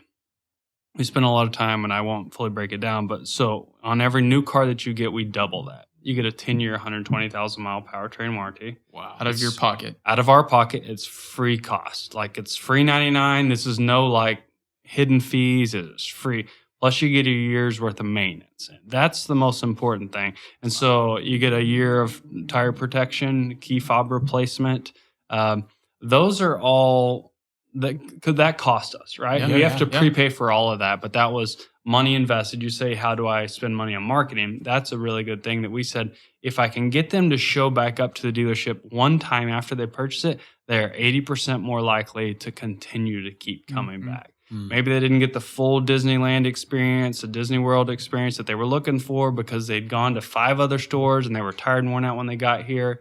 And we did the best we could, but they didn't come here fresh, right? So if I can get them back here, so in the pre-owned vehicles, I'm going to sell anything of any brand that makes sense. So you can get up to a 5-year, 60,000-mile powertrain warranty on a used car when the manufacturer says, we're done. We are not warranting this. And we said, oh, okay, we'll do a 5-year 60, and we'll give you a year for your oil changes. So then if I can get them back here, and they're like, I don't care what you sell. You guys are the best, right? You offer me a cappuccino every time I show up. You got sparkling water. You tour me through the gym. You invite me out back for a pickleball game, and then you wash my car. And sometimes I just come by on a Friday because I want my car washed, and you guys do it for free for me, right? Those were the things that we could win in to say, very limited margins, but if I can get you back here, I can take care of you. I'll create, you talked about Carl Sewell, customer for life. We can recreate that. And then a customer's like, and I have really good friends. We have really good customers that'll say, like, if I need a car, I just shoot a text like, hey, can you get one of these? I'm like, absolutely. Tell me what you're looking for. If anyone can get it, we can get it. Like, we can't get a new Acura, but Acura will sell stuff with 100, 200, 300 miles program vehicles that we can buy one of those and sell it to you. Right. So if that's how we get those people, and then we would put ourselves against anyone that the experience here is like no other. It's not like a car dealership. And I think they put car dealerships with, not that these are bad, because car dealerships aren't bad, but like going to the dentist or having to deal with a lawyer, not fun to do, right? And we said, I love that. Like, if you really knew us, you would know that we love doing hard things and endurance events. And like, okay, you're telling me that less than 1% of people have ran a marathon. Well, how many people have ran 100 miles? Like, let's do that, right? Those are the things that we love. So it's like, there's not good margin. Okay, let's make Disneyland out of this, right? Yeah. So I think back to your marketing question, and Shelby hit that in a roundabout manner, is how do we let an accurate customer know? How do we let what we call a non-core customer know where they should come? We first want to spend money with our customers before we try to go to anything external. Okay? So follow me here. So we could spend more money in advertising talking about we service all makes and models. Or we can make sure that the people that buy non-core vehicles from us are the first ones that come into service with us. So instead of spending the money on marketing in that aspect, we buy a maintenance package. So we can provide additional value to somebody that's already done business with us than to connect them to our service department. And they'll talk about it. And they'll talk about it. Yeah. So that's a different way to think about it. And it's no different than like when we look at marketing and advertising, I'm like, okay, before we advertise in Bentonville, before we advertise in Fort Smith, have we taken care of our PMA, the people in our backyard? Because why would we spend another $500 to drag somebody from Bella Vista when there's somebody right across the road that we haven't marketed to? So you must, in marketing and advertising, you must make sure that you have saturated and taken care of the circle right around your area. And then if you have, great, start expanding out. But I'm not advertising in Dallas. Could I sell somebody a car in Dallas? Yes. But then are they going to come back and service with me every time they need an oil change, tell their other coworkers and family members? So I think when you think about that, and you're like, okay, well, dang, Matt, that does make sense. Buy a maintenance package for somebody that bought a used Acura from you. So then that's the glue that connects you to the dealership for something in the future. That's good. And I think, that's big. I've heard of the Lewis guarantee, but just so people hear that, if you buy a new car here, you have a 10-year warranty. Yeah. And if you buy any used car off the lot, you have a... Yeah, that goes out to 150,000 miles. And we sell stuff beyond that, but it's scaled in 3 different tiers. So the biggest sweet spot is like a 50,000 to a 99,000 mile car, where those are just in no man's land. And that's our highest claim ratio, which is biggest value for the consumer. That gets a 3-year, 36,000 mile powertrain.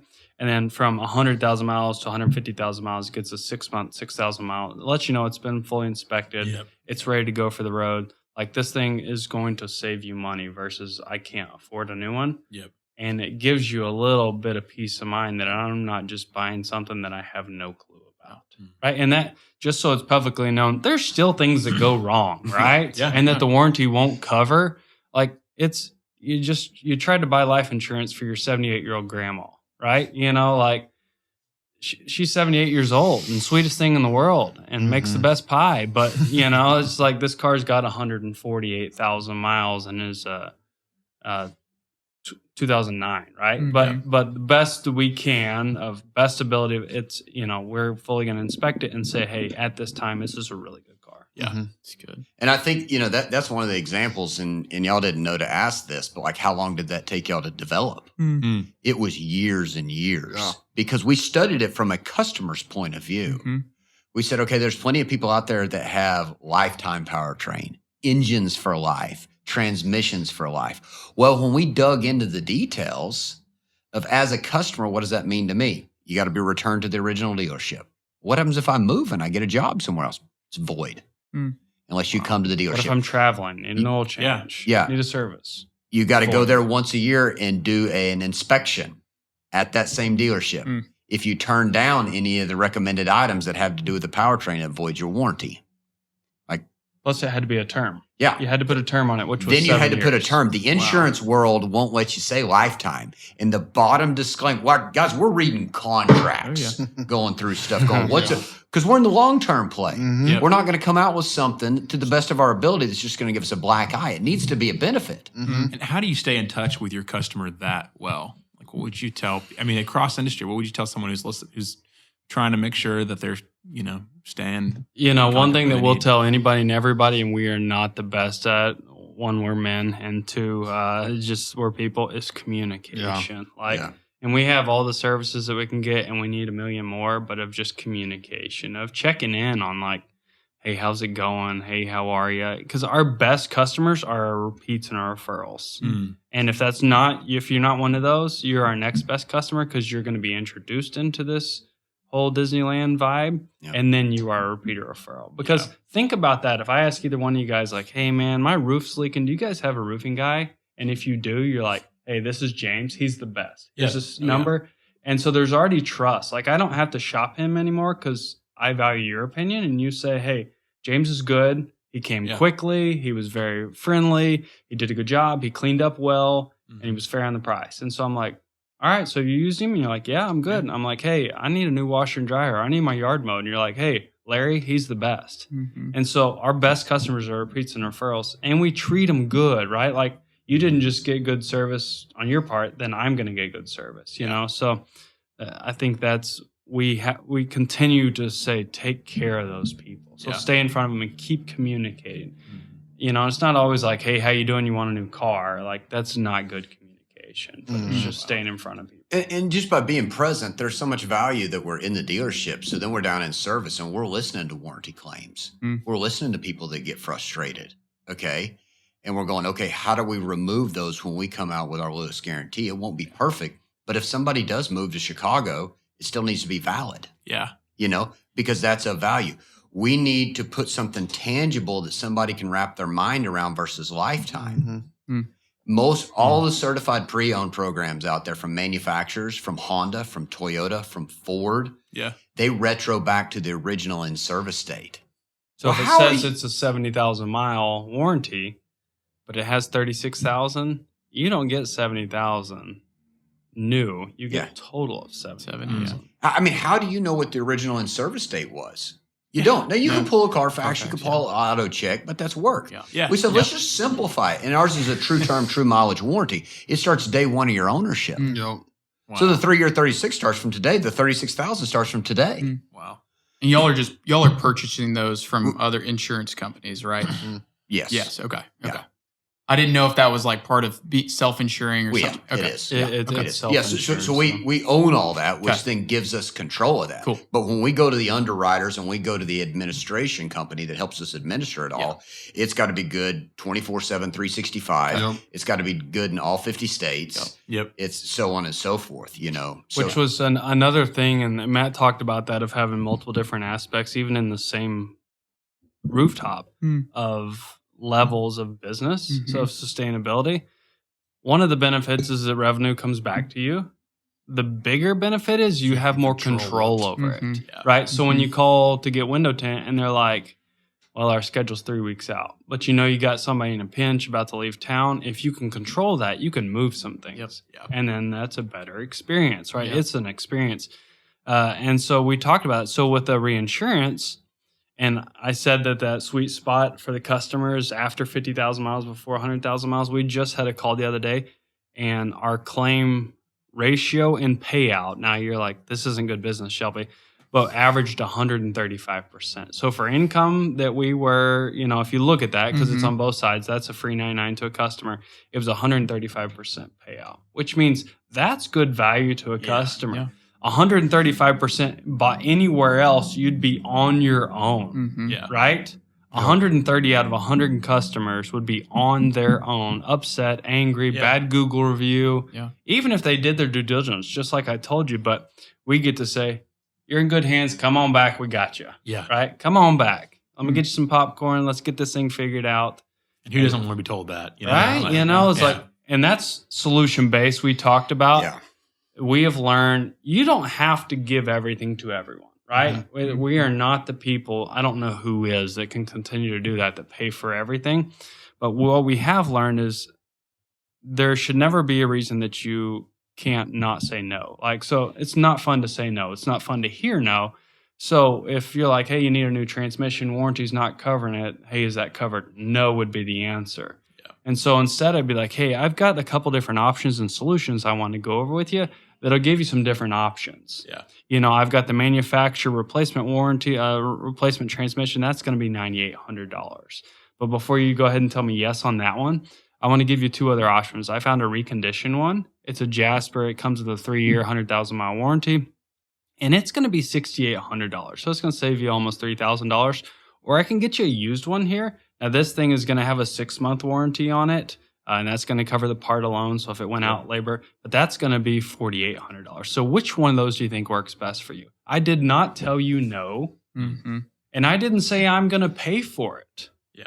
But it allows you to say, okay, this dude kind of cares. He's trying, right? He's not. He feels for me. He's not age old just whacking me, right? You know, they say these people are just whacking me. I ran through service and they just tried to sell me everything. And that's something we have to train and teach on constantly. It's like, okay, if it's on back order, check downtown. Like, can you get an aftermarket one? Instead of just saying, you know what, it's on back order. Sorry, dude. Like, that's the story of every car dealership. It's on back order. Sorry, dude. And it's like, no. And we've had so much time at the back counter of parts, and it's just like, hang, Mrs. Smith, I apologize. Let me check this real quick. I think I've got an option. It's like, call O'Reilly's. Yeah. They sell parts too. Get on eBay. Get on Amazon. Get on, and Find a solution. 9 times out of 10, you can do that. And then they're just like, oh my gosh, thank you so much. Right? Thanks for caring. Right? Thanks for being in my shoes. So that's one of those things. And so we built that into our Lewis guarantee of like, it's going to be a different experience when you show up here. It's awesome. Well, anything else kind of in the middle part before we roll into like where we're sitting now, kind of what's to come?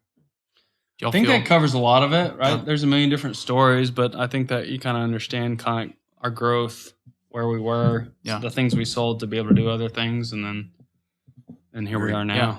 So talk about this campus for people who haven't had the chance to drive by. We're sitting off I-49, West Fayetteville. Just talk about this piece. How long, the vision for it years ago, acquiring the land, developing the land. I mean, that's all. It takes a ton of time, a ton of resources. Just kind of talk about the vision there. So we knew we had the vision of we needed to take the leap forward. And if we wanted to stay relevant in the automotive industry in a thriving economy like Northwest Arkansas, we had to do something. So I say 10 years, but we've been saying 10 years for a couple of years. So I guess that's 12 or 13 years ago. It was, okay, we need to do something. We've got a building from 1969. We got a building from 1988. The business has changed. The way interaction, the way people pull up to service, the whole thing's changed. We can't just keep repainting the building. We had acreage across town over there. We were only on 9 acres of it. And it's, do we mow the buildings, mow them down? Do we move them back? Do we purchase some other land, to each side of us to make this work? So we started doing all that. We hired some companies that helped us with some market research. We talked to the manufacturers also have to approve when you move. Okay. It's got to be in your PMA, like Shelby explained earlier. And we were in our PMA, which is our primary market area, but it's, do we move? Ford and CDJR turned us down to move. They were sitting in Detroit in their research area. They took our dealership there on College. They drew a circle around it. What they're looking for is traffic count and average household income. Traffic count was fantastic.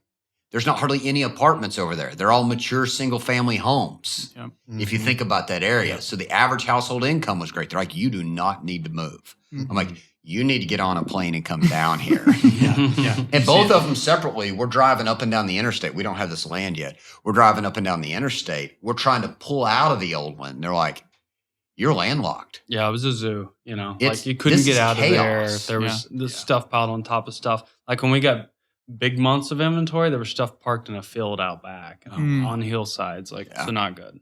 So they're like, okay, you do need to move. There's almost 80,000 people on the interstate driving by every day. What we found too, and Shelby just talked about this a little bit, one of our hobbies is we're into an endurance events. Well, anybody that's been in an endurance event, like the race doesn't start till the end. So at first you're just pacing, having great conversation.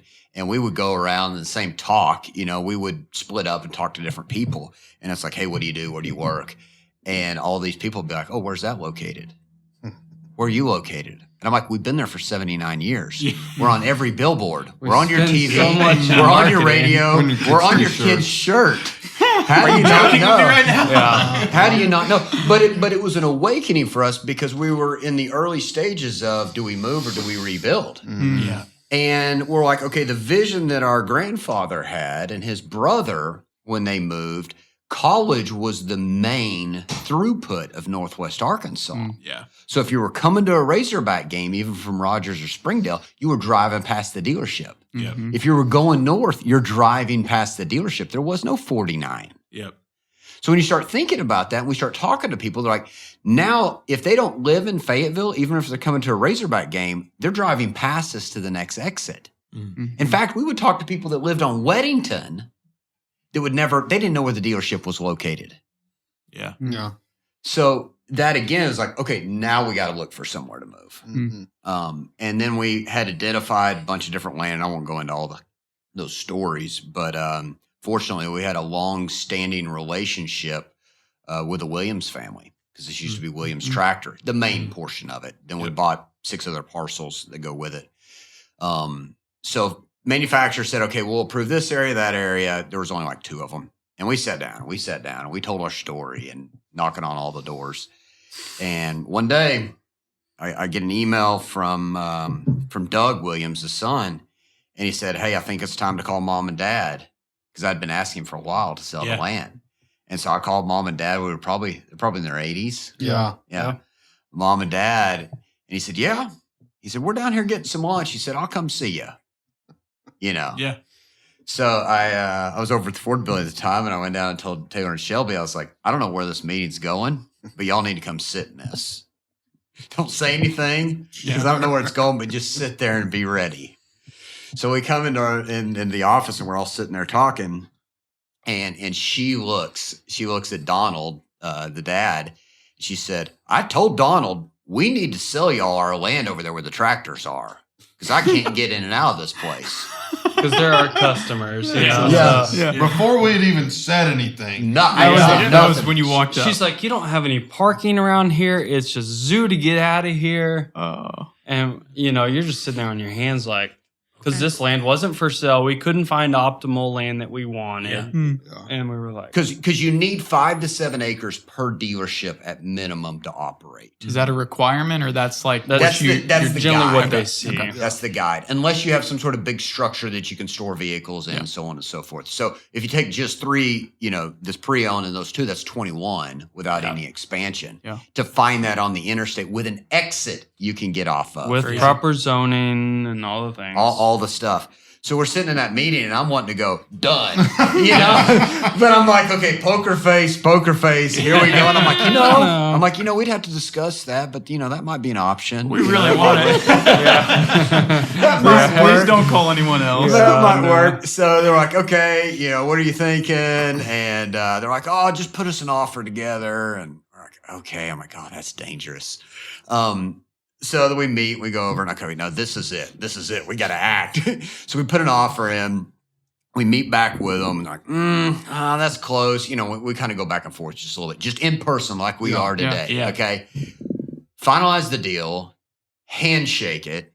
One of their sons that wasn't in the tractor business was in the title business. And she was like, he'll do our title work. And don't worry, I'll make sure the fee's right. And he's like, and then this other son that's in legal, he'll send you over the document. But our word's good, your word's good. And we handshook over 20 acres on the interstate here. Wow. When we signed the buy-sell, it was all compact on one sheet of paper. No real estate agent. Nothing. No anything. Wow. And so that's the power of networking. And that's the power of building trust through 2 long-standing Fayetteville businesses. They can still do business, which is refreshing. It really is. Because the other 6 parcels we bought, some of them were 200-page longs of legal documents and 2 lawyers for half an acre. And I'm like, I just bought whatever you need to do to feel comfortable. I'm going to pay you. So there's the land part. So that's how we landed here, right? They were still they had sold the business, but they'd kept the land. And so then they went to them and like, hey, we sold the land. You guys need to go find a new spot. And they were still in kind of partnership, but not so much. And so that was kind of like delayed gratification that we were just like, we bought new land, let's start construction. And it was a year and a half to 2 years before they ever found land. And then they had to build, and it was large scale for them. They built 2 humongous facilities. So that was like 4 years before we just had the ability to go on the land and start tearing stuff down, all the old businesses.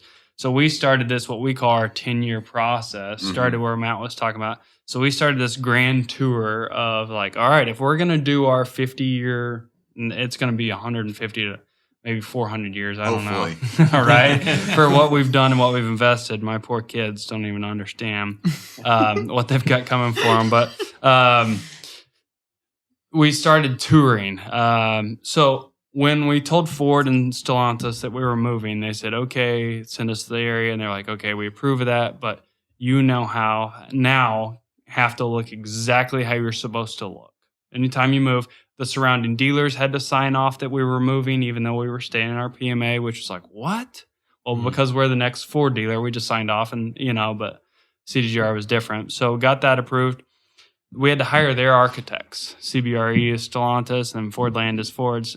We had to buy their plans and then just kind of like nicely put them in the trash can. It's like, we're going to build this how we're going to build this. That was expensive. It was like, let's make the really, like, we got to think not today, not tomorrow, but like 30, 40, 50, 100 years down the road. Because the forecast is that Northwest Arkansas will soon be over 1 million people. Yeah. So we need to have capacity. We need to have room and space. So we start touring everywhere.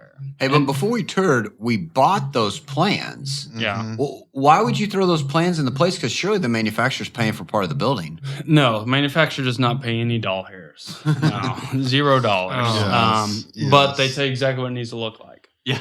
Paint on the wall, grout lines in the grout. On the tile. The most Furniture. ridiculous furniture, which is just, they've created these partnerships. Yep.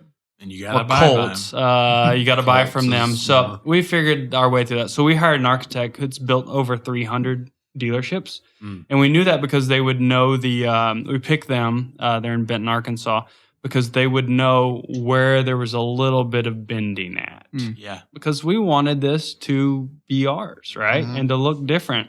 And we learned that when we toured these places. So we toured 100 different places.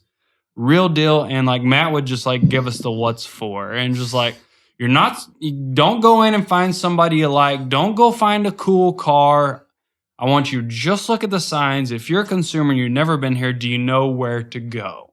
And so 100 different places we would take notes, and it would be like, some of them were 5 hours and some of them were 2 hours. There was not one under an hour.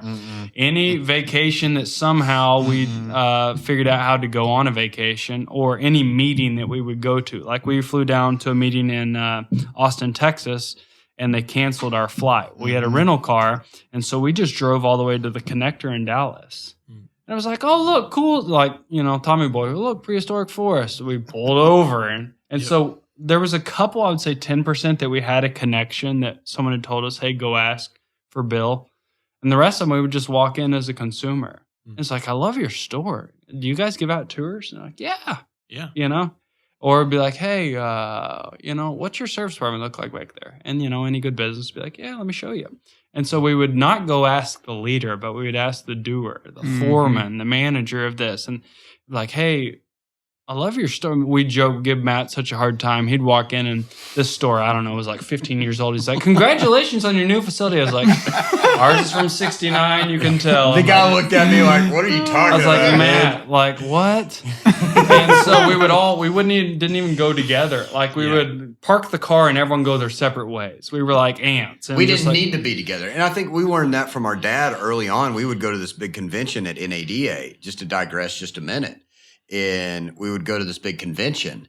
And the rule was we would meet for breakfast, talk about what we were going to go over, but then we were never allowed to be with each other going through demos. Because that was a waste of talent and a waste of time, right? So we would all go look at different ones, meet up at lunch, and then be like, hey, of the ones you looked at, which are other ones that we should go take a second look at? Yeah. That's good. So we learned that.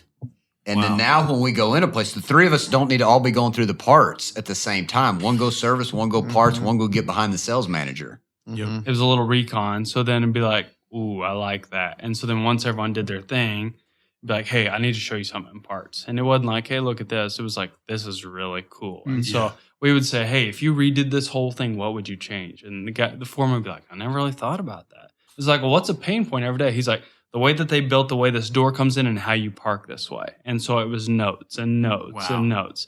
And then we interviewed and got our general contractor. That was a whole process, not worth talking about, but we got it. And then we said, hey, of all your buildings you built, we want to go tour them all that were non-automotive, right? If it's going to be Disneyland, a great experience, we need to know all, right? So JB Hunt, was like, hey, let's be employee focused. We've been customer focused. Let's be employee focused. Like, and we've got our 2,000 square foot gym with a sauna and a cold plunge and a cycling studio and a TRX studio and a yoga studio and pickleball court. And so then we would look at this, and then we'd be like, hey, and then Blue Cross Blue Shield, like, hey, and we went to all these places and learned so much of just. Yeah, and I think if you're listening out there and you're like, okay, why would you go look at non-automotive? Well, then we were looking at spaces for employees. Yeah. It's not that we were going to look at Tyson and their process. Mm-mm. We were looking at their spaces, because if we can give our employees the right tools and the right culture, they'll take better care of our customers. Yep. But you got to start there. Yep. So when we were at Tyson, we were like, hey, why are they ripping out all those cabinets? They're installing more microwaves. Why are they installing more microwaves? Because people are having to wait in line during lunch. Like, okay, add more microwaves at $100 a pop. Yeah. You know what I mean? Because if we could create places for employees to actually take a break and have lunch with other fellow colleagues, they would actually emotionally connect. Mm-hmm. And then if they ever got a call from somebody else, which it happens, there's headhunters everywhere, they would have a feeling and emotion before they just jump ship for $1 an hour. Yep. Yeah. So then what we learned too is all of our employee break areas, they're all on the second floor. We have 0 on the first floor. And that's by design. Mm-hmm. The reason that's by design is we're in the retail business. Blue Cross Blue Shield had an amazing employee area on the first level. Mm-hmm. Amazing. We couldn't put it on the first level. Why? Because if a customer or another employee sees that employee sitting there, they'll go ask them a question. Yep. They don't mean any harm by it, but then the employee ends up sitting in their car during lunch because they're like, I deserve a break. Just give me a minute. Yeah. So now all their outdoor balconies, all their areas, they're on the second floor, Mm-hmm. you know, where they can still connect, but in a relaxing way. Yeah. And Taylor, you might just tell them, you know, I mean, we literally went through every place, didn't we? We went through every single place, every different area of you know, going through JB Hunt, going through Blue Cross Blue Shield. And every adventure was an adventure of its own of over 5 to 6 hours. That drive from Austin to Dallas, we drove from Austin to Dallas, started at 5 a.m. and then went and we caught the plane finally at 5 p.m. that afternoon. But we went through 10 different businesses going there. And I had to tell them a couple times, I was like, stop. We're not, by the last guy we were in, I'm like, yeah, this looks great. I'm walking to the airport. We're 5 miles down the road and I'm just done. Like we get one more in. Matt's like, hey, I looked at Google. There it looks like a news store up here. We're not doing it. I've booked my flight and I'll see y'all at the airport. Yeah. So we thoroughly Oh, we were in researched it. Vegas for a dealer meeting. Yeah. And Said, hey, before the flight, let's go hit this real quick. it's like, you know, we're not going to the bars. We're not going to any entertainment. It's like, we're pretty basic, simple. Like, we've been to Vegas 20 times because dealer meetings always seem to be there. And it's like, I can tell you I've spent less than $100 gambling and not been to, I never seen the inside of a sphere. The sphere, I've ran past it plenty of times early in the morning, but it was just like, work on the business, work on the business, work on the business. And it was like, hey, and then they put up on the screen, it was like, oh, look at this future of Bronco. Bronco had just started coming out. The idea of it was like, we might build this Bronco barn. It's like, actually, there's a dealer here in Vegas that's working on it. It's like, are you taking notes? It's like, well, I don't have my phone. I can't take any notes. Ford's like, They locked our phone away. won't give you our phone. So it's like writing in your hand, you know.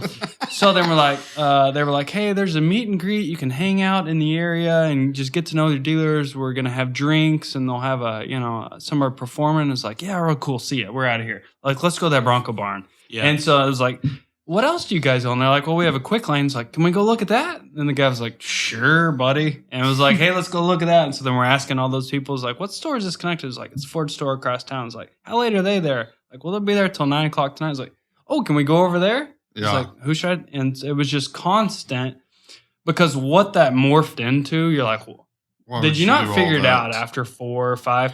No. There was a store in Prosper, Texas, New Point, Stellantis. We walked in. It was just like, oh, let's check this out. And it looked nice from the outside. Brand new store. Paint was still wet. And asked the guy, there was an office right off the front showroom. I was like, what the heck is going on in there? He's like, I don't know, dude. I just picked plan B. Remember? We had to buy those plans. yeah. He's like, I picked plan B because I like the layout. He's like, this flow's awful.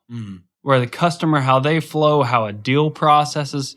And I'm just grinning ear to ear like, you fool. But everyone's done that, right? I mean, you have to pay a lot of money for these plans. You have to.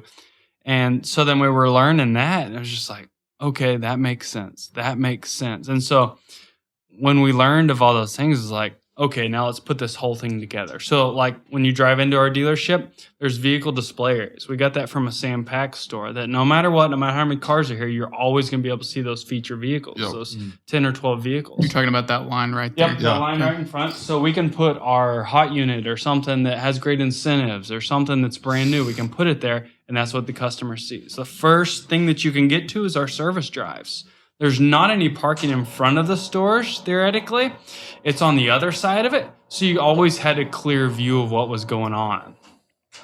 So that was something that we learned from another store, because most stores will have parking right in front of their store. So then it got clogged and you couldn't figure out where the front door was. And so each one of those things we implemented, the way that they lay it out. So you pull in our service drives, and both of our stores, Ford and Stellantis, are within 100 square feet of each other, and they're identical, except what one says Arby's and one says McDonald's, right? And I use that metaphorically, and they're flipped. And so the customer experience, we just came up with this grand scheme of this is why this flows and this makes sense. And then delivery bays were designed to be outside. Yep. And we said, no, let's put them inside. And then what if we put them right next to finance? They could see their car when they were buying it. And so the 5 or 6 hour tour, you can see how, we'll show you oh, we did this. And then we cut these windows out. And even though we had looked at, 40 Ford stores, then we're at a Jeep store out in Phoenix, Arizona. Yep. And then we looked at, they had built those, sold them, and then built some more in Vegas. And they had the delivery base inside. We're like, hey, we can integrate that in. That's really cool. Glass that you can see your vehicle while you're signing. That's really cool. And we took Sam Pack's idea from the front. And then from another guy that I know, he worked on control of the dealership on where you could pull up and down the inventory. And if you'll notice, when you pull in here, you can't shoot up and down the rows of cars until you come around in front of the building. That allows us to control when we need somebody outside. And because customer's point of view, they'll be like, nobody was out there and helped me. Well, we couldn't see you because you were in between all the inventory and you turned as soon as you came in. And do I want to have the salesperson sitting out there for 7 hours? Yeah. Or do I want to have them making phone calls, answering emails? So we put them at the very front of the showroom in a glass area where a car drives by the sales manager, so we can do a better job managing the flow of that. Shelby talks about the dealerships being within 100 square feet of each other. They are. And they're identically laid out. Different colors, but identically laid out. That comes from Walmart's book. So if you go to a Supercenter, think about this. If you're in Destin, Florida, or if you're here or in Oklahoma City, it might be switch which side the groceries are on, but you know where to go. You feel confident. So a customer, if they have an F-150 and they buy a Jeep Wrangler from us, they can go to either store. They know what the layout is. They feel comfortable. If we've got to take an employee from one store to the other because somebody's sick or somebody be out on vacation, they don't spend half the day learning, well, where's this? Where's that? What's that office do? We standardized it. So all those things came. And I'll tell you a couple quick stories here. But we were in Tahlequah, Oklahoma. And this guy has got a really cool layout with a vehicle, like our display pads, but it's got water all around it. And I was like, oh, man, that's cool. It looks good. But we asked the questions. And what did the general manager tell us? He's like, I would never do that again. He said, I'm the one out here every single morning when they come to mow the grass. They blow all the grass in there. He said, all of the highway trash gets blown in there. He's like, never again would I do that. It looks good because I just cleaned it. And so then that was kind of like, that was one of our earlier tours. It's like, look, there's two ways to learn something. You can experience it yourself. That's what he was doing. The delivery bay is not in the first store, but in the second store. Or you can find someone that's already experienced that. And learn from them. And you can save yourself a lot of time and a lot of money. And in a low profit, low margin industry, you can be that much better just by taking notes and learning from other people. I'm going to use the word mistake. The mistake that a lot of the other dealers took when they were building is they used the manufacturer plans. And we got a great relationship with our manufacturer. But you always have to, it's no different than any other business or life advice, is you got to look at who you're taking advice from. So the manufacturers are fantastic at manufacturing vehicles.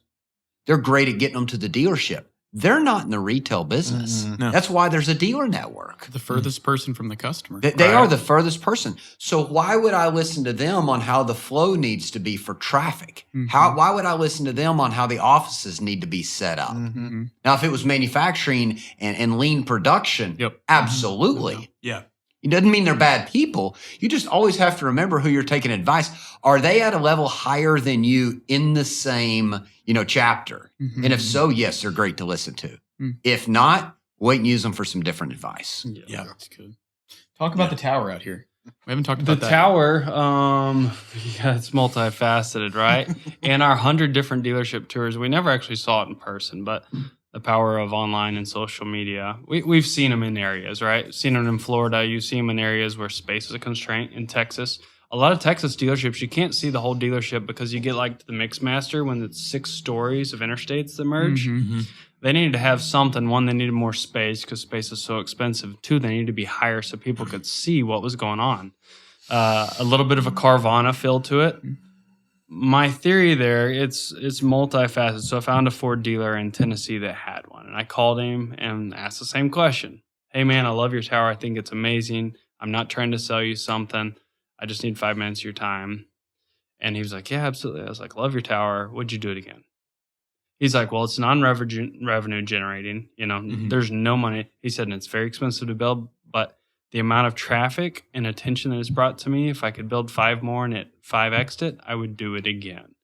So it was one of those things like people aren't as brand loyal as they used to be. Like, people used to always say, hey, my dad drove a Ford, my grandpa drove a Ford, I'm going to drive a Ford. Yep. Well, if Nissan comes out with a truck that has better tech, saves a little bit of money, and has good fuel economy, and all their buddies are driving it, guess what? They're a Nissan guy now, right? And then 6 years later, when Toyota comes out with something different, they're a Toyota guy. People aren't as brand loyal, and people aren't as dealership loyal. So multifaceted, I said and pitched to them, was like, hey, look at this. I think we should do this. I know this is more expense, but there's a flower shop down on Joyce and College. And for the longest time, they've painted their horse a different color. I don't know their cadence, but every month or something, right? And so as a kid, you always grew up wondering, like, I wonder what color the horse is painted, right? You don't remember the name of the flower shop, but just remember they sell flowers and they paint their horse a different color. Yep. So like if I can recreate that, if we can recreate something that the kids are like, man, I wonder what's in the tower. And they're like, hey, I'm going to go look at a car to purchase because someone in some cycle of life needs a car. Let's go to that place with a tower. They seem like they got a lot going on. I don't even care if they don't remember the name Lewis. Yeah. I just want them to realize that. And then the last thing was, maybe the most important, is in the city of Fayetteville, they have a very, very strict, and I could say very not enough times, sign policy, which has its benefits, right? The town is not littered with billboards and marquees and signs everywhere. But the silly, stupid thing about signs and marquees with a manufacturer is you don't own them. You lease them. And so when we tore down our building over here, we didn't tear it down, but when they were tearing down, from 1969, we had been leasing that Ford emblem on the front of the building since 1969. No way. And it was cracked down the middle of it, and we had to pay them something like $6,500 to come and take that down, and they wouldn't even let us keep it. They had to go destroy it. Wow. Right? And it's like, what? Are you kidding me? So we said, no, we're not going to lock that in again, right? Ford said, hey, more reoccurring revenue, right? And because if you look at the other stores in Fayetteville, it's a small, like 4 foot tall is all that the city will allow. Well, there's 90,000 people each day driving by it, if they're doing the speed limit, 70 miles an hour, maybe 90 miles an hour. They're not going to notice that. So don't spend the money or the effort on it. So we said, if we could build this tower, put fun cars in it, and put our name on it, that's better branding. And that was a process on its own, but that's generally where it came from. It's cool. I'm sure there's more to that story, but that's... There always is. It's another podcast. Another podcast. Well, talk us through, I think one of the interesting things is you probably, and I'm not trying to get too personal here, but you were operating in a place, you've been there since 69, probably had the land paid off, dealership paid off. I think there are a lot of businesses, a lot of business owners that are like, why would I do this? Why would I go take on more debt? Why would I go expand? And I think y'all just did that. And so I think there's a lot to be learned from are you selling 3 times more of the cars than you were at your old location? Sure. Like, how do you justify an expense like that? How do you justify planning for 50 years down the road? Talk to someone who's actually working through that right now. What would you say to them? There's a couple things to look at there, and that's such a true statement. And I can tell you, it's very vivid in my brain on after the 3 of us spoke, and we would put the ideas together and the estimates together, and then I would go sit and talk to the board. And same thing, they were in semi-retired or moving into retired, and they're like, "We have things paid for. It's it's computing. Yep. No. No. Like, okay, y'all go saddle up and get a load for that, but no. And then as we talk more, they didn't say it that abruptly, but as we started looking at it more, it's like, okay, well, yeah, that works today, but if the goal is to keep the business in the family, we must stay relevant. Mm-hmm. And to stay relevant, just us and our employees and what we do is a vital part of it, but it's not the end all be all. Mm. We are in an area, we're not in a mom and pop area anymore. Mm-hmm. We're in a metroplex now that we're going to 1 million people by 2040, or we might even hit that before then, And if we're going there, and if all the trend in the automotive business is the large corporations, the Penske's and the Auto Nations and the Lithias buying up family-owned dealerships. I mean, there's less and less and less of them, okay? So if we want to stay relevant, we have to make the next big jump. And it skipped a whole generation. My dad and my uncle, they took, when they moved in 69, they added the CDJR store, but they didn't move again. Mm-hmm. Yep. So it's like, yeah, this is a huge undertaking. Now let's run their numbers. And if we sell X amount of more cars and we generate X amount of more ROs, can we make this compute? And will it position, not the fortune, it wasn't even about us. We could have made across town work. We couldn't have grown as much as we have, but we could have made it work. But what about the 5th and the 6th generation? Mm-hmm. Are we paving the way? They're still going to have to work hard and run it right, but are we paving the way to give them a fighting chance in an industry? The family business is starting to go extinct. Mm. Yeah, so why not sell? Like, I know you're talking about paving the way for the next few generations. Like, what makes y'all different? You want the simple answer? Give me whatever answer. So here's why. It's more than the money. Yeah. It's more than the money. It's that we are doing our part to provide people a great place to make a living for their family. And then we get our thumb on control on making sure the money's reinvested right back into our local community that supported us. Mm-hmm. That's what it's about. I think that's one of the biggest things. If you really sit back and look at it, when we moved over here, you're like, okay, numbers. Like I remember the first weekend we were up and rolling, and I was like, we've never seen this level of clientele. Not like more. There was definitely more, right? But it was just a different clientele. It looked different, right? Our other store was not bougie. It was old, right? And we, in our mind, it was like, dang, this thing's nice. But when you walk into grandma's house and you hadn't been there a while, you're like, smells weird, right? That couch is old. And she's like, I've had plastic on it since 87. Yeah. Probably only after we moved and we saw it empty and we looked at each other and were like, whoa. But so initially after we moved, within the first 2 months, we hired 100 more employees. Wow.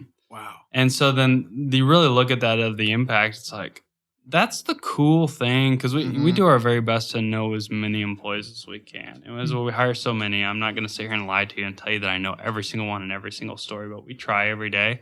But it's so cool allowing to know that we can control that. And I don't mean like control like a weird evil sorcerer way, but it's like when COVID happens and these people don't care about people or whatever it may be, we have the ability to control and say no. Like we're going to take some of that sustainability of long-term profitability to be able to say, no, let's hold on to these people. These are good people because you get to know their families. Like any of our company events, our family events, we're not like saying, hey, this is an open bar, just come drink it up. We're saying, bring your kids. Yeah. Like, let's go. Let's rent out Topgolf and you bring your family and let's have so much fun. That is one of the greatest feelings. And then being able to pass that to the next generation, and allow them to do that's one of the cool things there. So have we seen triple the numbers? No. We're on our way. Most definitely. But and it will need to be triple, but we're definitely seeing that growth. It's good. So what do you really focus on? What parts of the business are growing right now that you're really excited about, or things that you're like, I don't know, this isn't working, we need to focus more on this? It's a cycle. So I tell you that, and that's a left-handed answer, to say not exactly, but it's a cycle. So the new car generates everything. The new car generates a person coming here, whether they bought a car or not, and then it generates that used car trade-in. That is another level of clientele. That used car, let's say even if its revenue is that $1,600, $2,000, going through its whole process of reconditioning, parts has a hand in that, service has a hand in it. And then we have our recon department that cleans it, details it. And if there's window tint, or if there's bed liner, if there's paintless dent repair, if the collision center, that's like a 4X. And so then that circle completely goes around. So that feeds the whole machine. So the new car does that. But then it puts that customer with that maintenance package that we do, and we're giving away secrets. But the good news is most people won't repeat things. So we're going to be okay. And then if we're not, we'll figure out the next thing. But is if I can get them in the cycle, get them to show up here, then we can continue that sustainability and growth for service and in parts. And so there's plenty of areas to be like, whew, that is not working. It's like, okay, well, is it still worthwhile? Even if it's not profitable, is it a vital part? Yep. We'll figure out how to try to make it profitable, but is it vital? Do we count on it? Is it necessary? Those employees, so forth and so on. So they all grow at a different level. Service has been growing crazy, which when service grows, parts grows. Sales has grown a good amount. So I'd say it's pretty close in growth. It is, and it's in different stages. And I'll let Taylor talk about the units in operation, because he was headhunting and helping us focus on increasing units in operation, which is where it starts, like what Shelby talked about. But I'll tell you one variable that we weren't prepared for, but we shifted really quick, is the amount of additional employees that came in. And we knew we were going to have to hire a bunch of them. And it was over 100. Okay. Crazy. When that happens, and you got to remember, we were at 150. That put us at 250. Now we're getting close to 300. If you take 100 of 150 and integrate them in, that could change your culture overnight. So we had to rapidly say, we see this happening. We have to inject ourselves back, and that has to be our main focus. We're in every meeting. We're around talking. They're seeing how we talk. They're seeing how we lead. They're seeing how we take care of people, so on and so forth, to make sure that we protected our culture. So that was a pivot. We had to say, hang on, slow down on the marketing, slow down on this. We got to hyper focus on making sure we've protected our culture, and those new 100 people, we've instilled those same values in them. So I'd say that was one of the first things after like the dust settled just a tad. We did that. And then Taylor, I know you really started working on helping us headhunt the units in operation. That was that was a struggle in itself, because I knew we needed to expand that, grow more in that area. But we didn't want to get to a corporate level that was saying, hey, I want to lose absolutely on every single opportunity. I want to just be the one that's putting the most out there, because there's nothing necessarily, in context, you get some service back, but just from saying, hey, I sold the most, there's not really anything in that besides of a bragging right. Then you move to the next month. So there's nothing to hang your hat on long-term wise for long-time sustainability in business. So it's really been of, hey, growing your sales force, knowing that your X factor of I've got to have more salespeople. So in that huge 100 that we had grown before, whenever we had 10 salespeople, 15 salespeople per house, it's grown to 20 to 25. So it's really staying in the middle of making sure you're working with those managers and knowing, hey, this is what we need to do, and finding that happy medium spot. Because I've come to meetings with Shelby and Matt and said, hey, we've pushed farther. I don't want to push any farther right now, because it's almost at the threshold of we need this all to catch up. We need them to kind of learn our culture and still continue to be able to share our values, because we can't do that anymore. There's too much going on. We've had to hire people to be able to do that, but we've had to instill all of that in them to really continue to grow, but keep our culture around. It's good. Yeah. Yeah. Well, many of the founders that we've talked to have had the same problem. You're hiring so many people. It's like you half your employees are new or 100% of your employees are new. So it's cool to hear about how much pride y'all take in your culture. And it's, you can tell from the people who work here. Culture is one of those things you can't buy, right? You can spend your money in a lot of different ways. You can't buy a culture. And if you lose your culture, it's so hard to get back. Well, I was talking to a good buddy of mine that's in business in Northwest Arkansas, and he's asked me how everything was going, and they've grown in a bunch of different businesses. He stopped, and I had told him a couple of pain points. He said, Taylor, never lose y'all's culture. He said, I wish we had that culture. I wish we could get that back in. He said, y'all have grown so much from that. He said, just keep fighting and don't lose that. He said, no one else has that. So it's rewarding to hear from businesses outside, and then that helps to continue to push you of moving forward. Hey, this is why we do it. This is why we do it. Well, it's real. I mean, we probably talked to 4 different employees here as we were walking in, and like every single one was like just super intentional, like very kind, like embodied kind of the same thing. That's good. Love that. That's good. That's the hope. That's what you dream for. And we talked about that before of like, how many people are reaching directly out to you. And like there was, some fulfillment in that and scaling away from that. And I'll tell you, for example, I had, we've attracted so many more customers, but there's a local customer that had a really high-end car, a Ford GT. And he was like, hey, can you guys work on this? I was like, yeah, no doubt. Absolutely. He's like, I need to get this worked on. He said, and I'm going to be weird here. And this was via Instagram. It's so funny. Like, we have learned to communicate through the channel that they speak to you with, right? Okay. I don't care what it is. Let's go. And he was like, I'm really weird, but I'm super protective of my car. Would it be okay if I pull it in the service bay? I said, you can do whatever you want, right? Our team is really good. And so I gave him necessary information, and I said, whenever you're ready to do that, let me know. Well, then I got an Instagram. I don't even have his phone number. I got an Instagram message from a photo of his car in the service bay. He's like, your team is amazing. Wow. He said they treated me at the and I hadn't even made it to service to tell them, hey, when this guy comes in, let him drive his car, because I told him we would, because why not, right? Yeah. Like, very expensive car, very nice car. Just make sure you take really good care of him.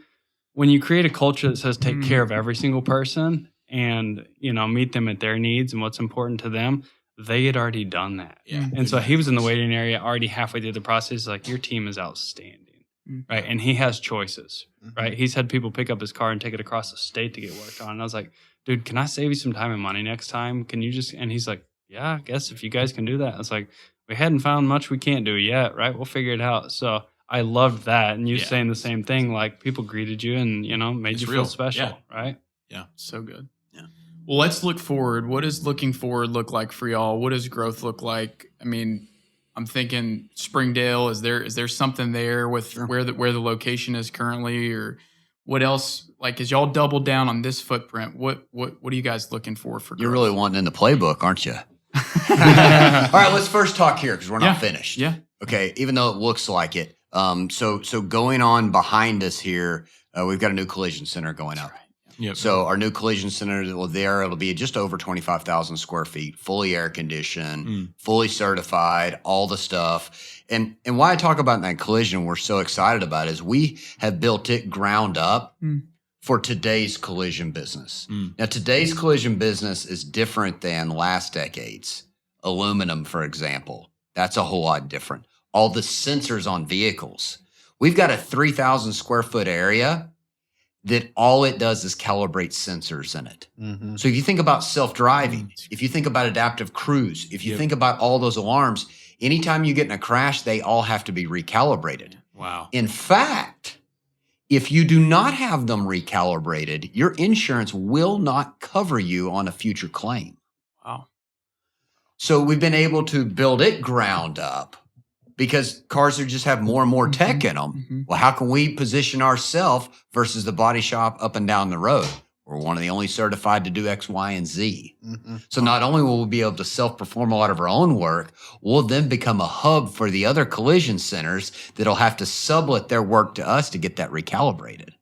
So that's pretty exciting. Yeah. And then right behind the Chrysler building, it's open, but we really haven't even publicly talked about it.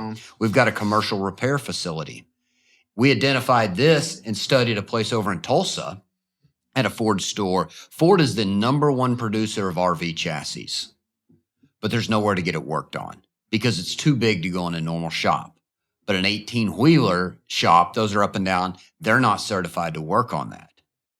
5500 or a 550 that you see all the different cooperatives and the utilities and the cities use, they're too big for a normal shop, but they're not big enough for an 18-wheeler shop. So that commercial building, that's what that does. That's a niche market for us. We're really excited about. And then behind there, we're getting ready to start renovating and adding on to another building back there. That's going to be our whole reconditioning facility. That facility will have new age technology on cleaning your car, steam cleaning.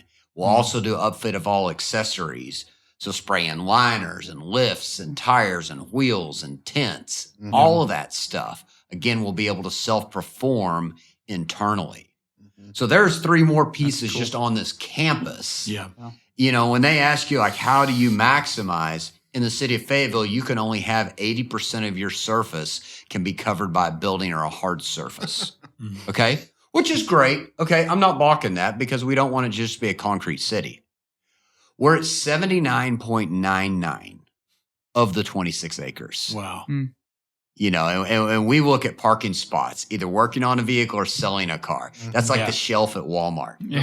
How many parking spots and how fast can you turn over that parking spot? Yep. So this, and I hope you guys have gotten this from us. This isn't a hobby for us. This is business. And that's how you can tell a real founder and entrepreneur is, are they operating a business or is it a hobby that they liked? Yeah. Do we like cars? Yes, but we buy the cars that people are buying. Yeah. Okay, that's what we sell. That's what we work on. I'll go to Springdale for you. All right, so Springdale, we have land out on the interstate. So that was one of those acquisitions I talked about early on that we bought a long time ago. So at some point in time, yes, that will expand. We got to finish this up here. And then Farmington, we've got enough room to grow out there with additional land as that area goes. Sure. But what does that look like? You know, is it sales? Does it morph into sales and service? Yep. You know, what is that area demanding? But we're sitting in a really good position that we can adapt and expand to an area that we know about, you know, but can provide more services. It's awesome. Well, it's been really cool being here, doing the tour with Shelby, you know, a few weeks ago, and then being here today, just getting to see what y'all have built. And my wife and I live on the west side of town, so we drove past this for the couple of years that it was being built. It's been fun to watch the progress. That's cool. So, Yeah. Well, kind of wrapping up here, we ask all guests the same kind of 2 questions at the end.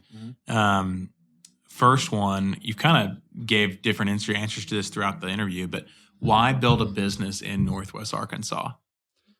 Well, it's all we knew, right? You know? So if you're saying why should they? Well, I mean, I guess Or for why really did y'all, we? why are you not growing outside Northwest Arkansas right now? Why are you doubling down on Northwest Arkansas? And then maybe why would you, someone else sitting here, why, if they've got another business, why come build it here? Northwest Arkansas is in like its own hyper economy, right? Like when you see national news and see areas of trend down, Northwest Arkansas somehow continues to shake that. Like when we saw that in construction of like everyone's like, hey, this is down, and like, well, we can't get anybody to pour concrete. Yeah. Right? You know, it's like, or we can't get anybody to perform the metal work on this. So it's in its own hyper bubble and it's so refreshing and new, and each city kind of has its own feel, but it's new and refreshing, and the growth pattern, you know, if United States is this, we're this, right? And it is totally like new revolutionary of what about this? What about that? Right? I think it's open to almost anything. Right. And so I think no matter what your business is, if you put enough time and effort to make sure that you're relevant, that your price is where it needs to be, and then most importantly, like I've always said, your experience is above all else. I don't know how, as long as you put the time in and don't look for initial withdrawal, how a business wouldn't succeed in Northwest Arkansas. It's just an amazing place to be. Thank you. I would say on that, I'm just going to give you a couple because I worked on all the research. Yeah, and we had to invest the huge amount of money for here. And of course, Northwest Arkansas was all we knew.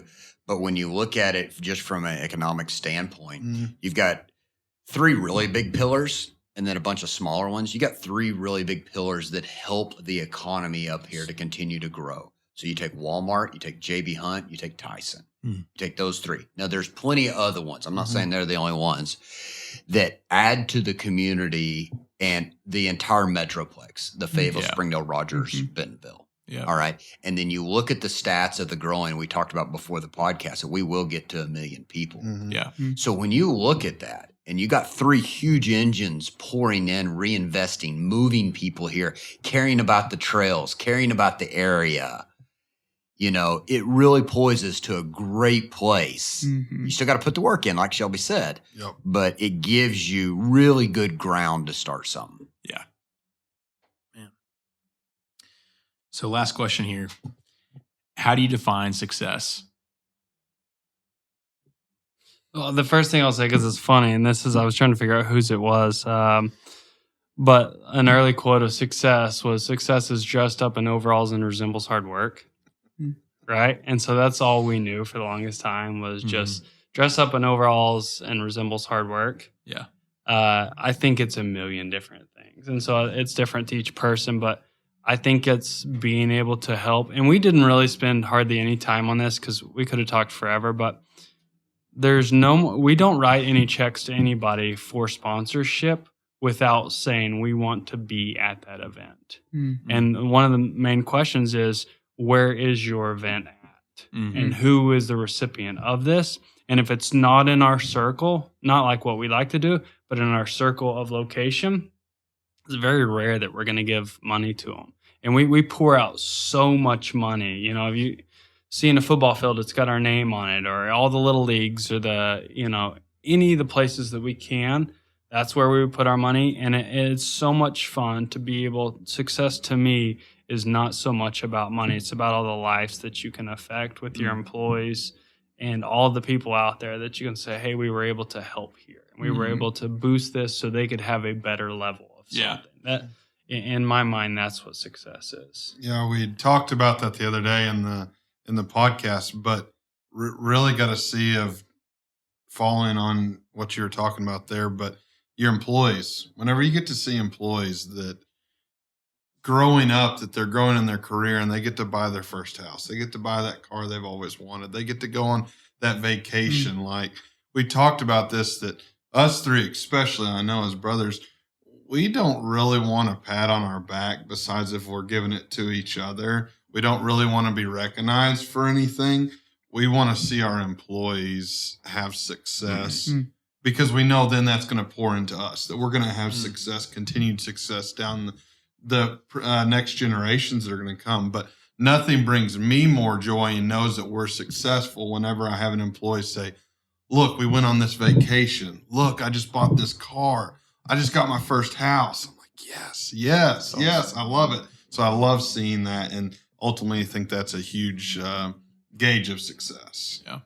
The quote that Shelby talks about, the reason he remembers it so much is because my dad sent it over the fax machine multiple times every word. And it would get printed out. He would. The other one, and it goes off of what Taylor says, but when you ask about define success, Zig Ziglar said it really well.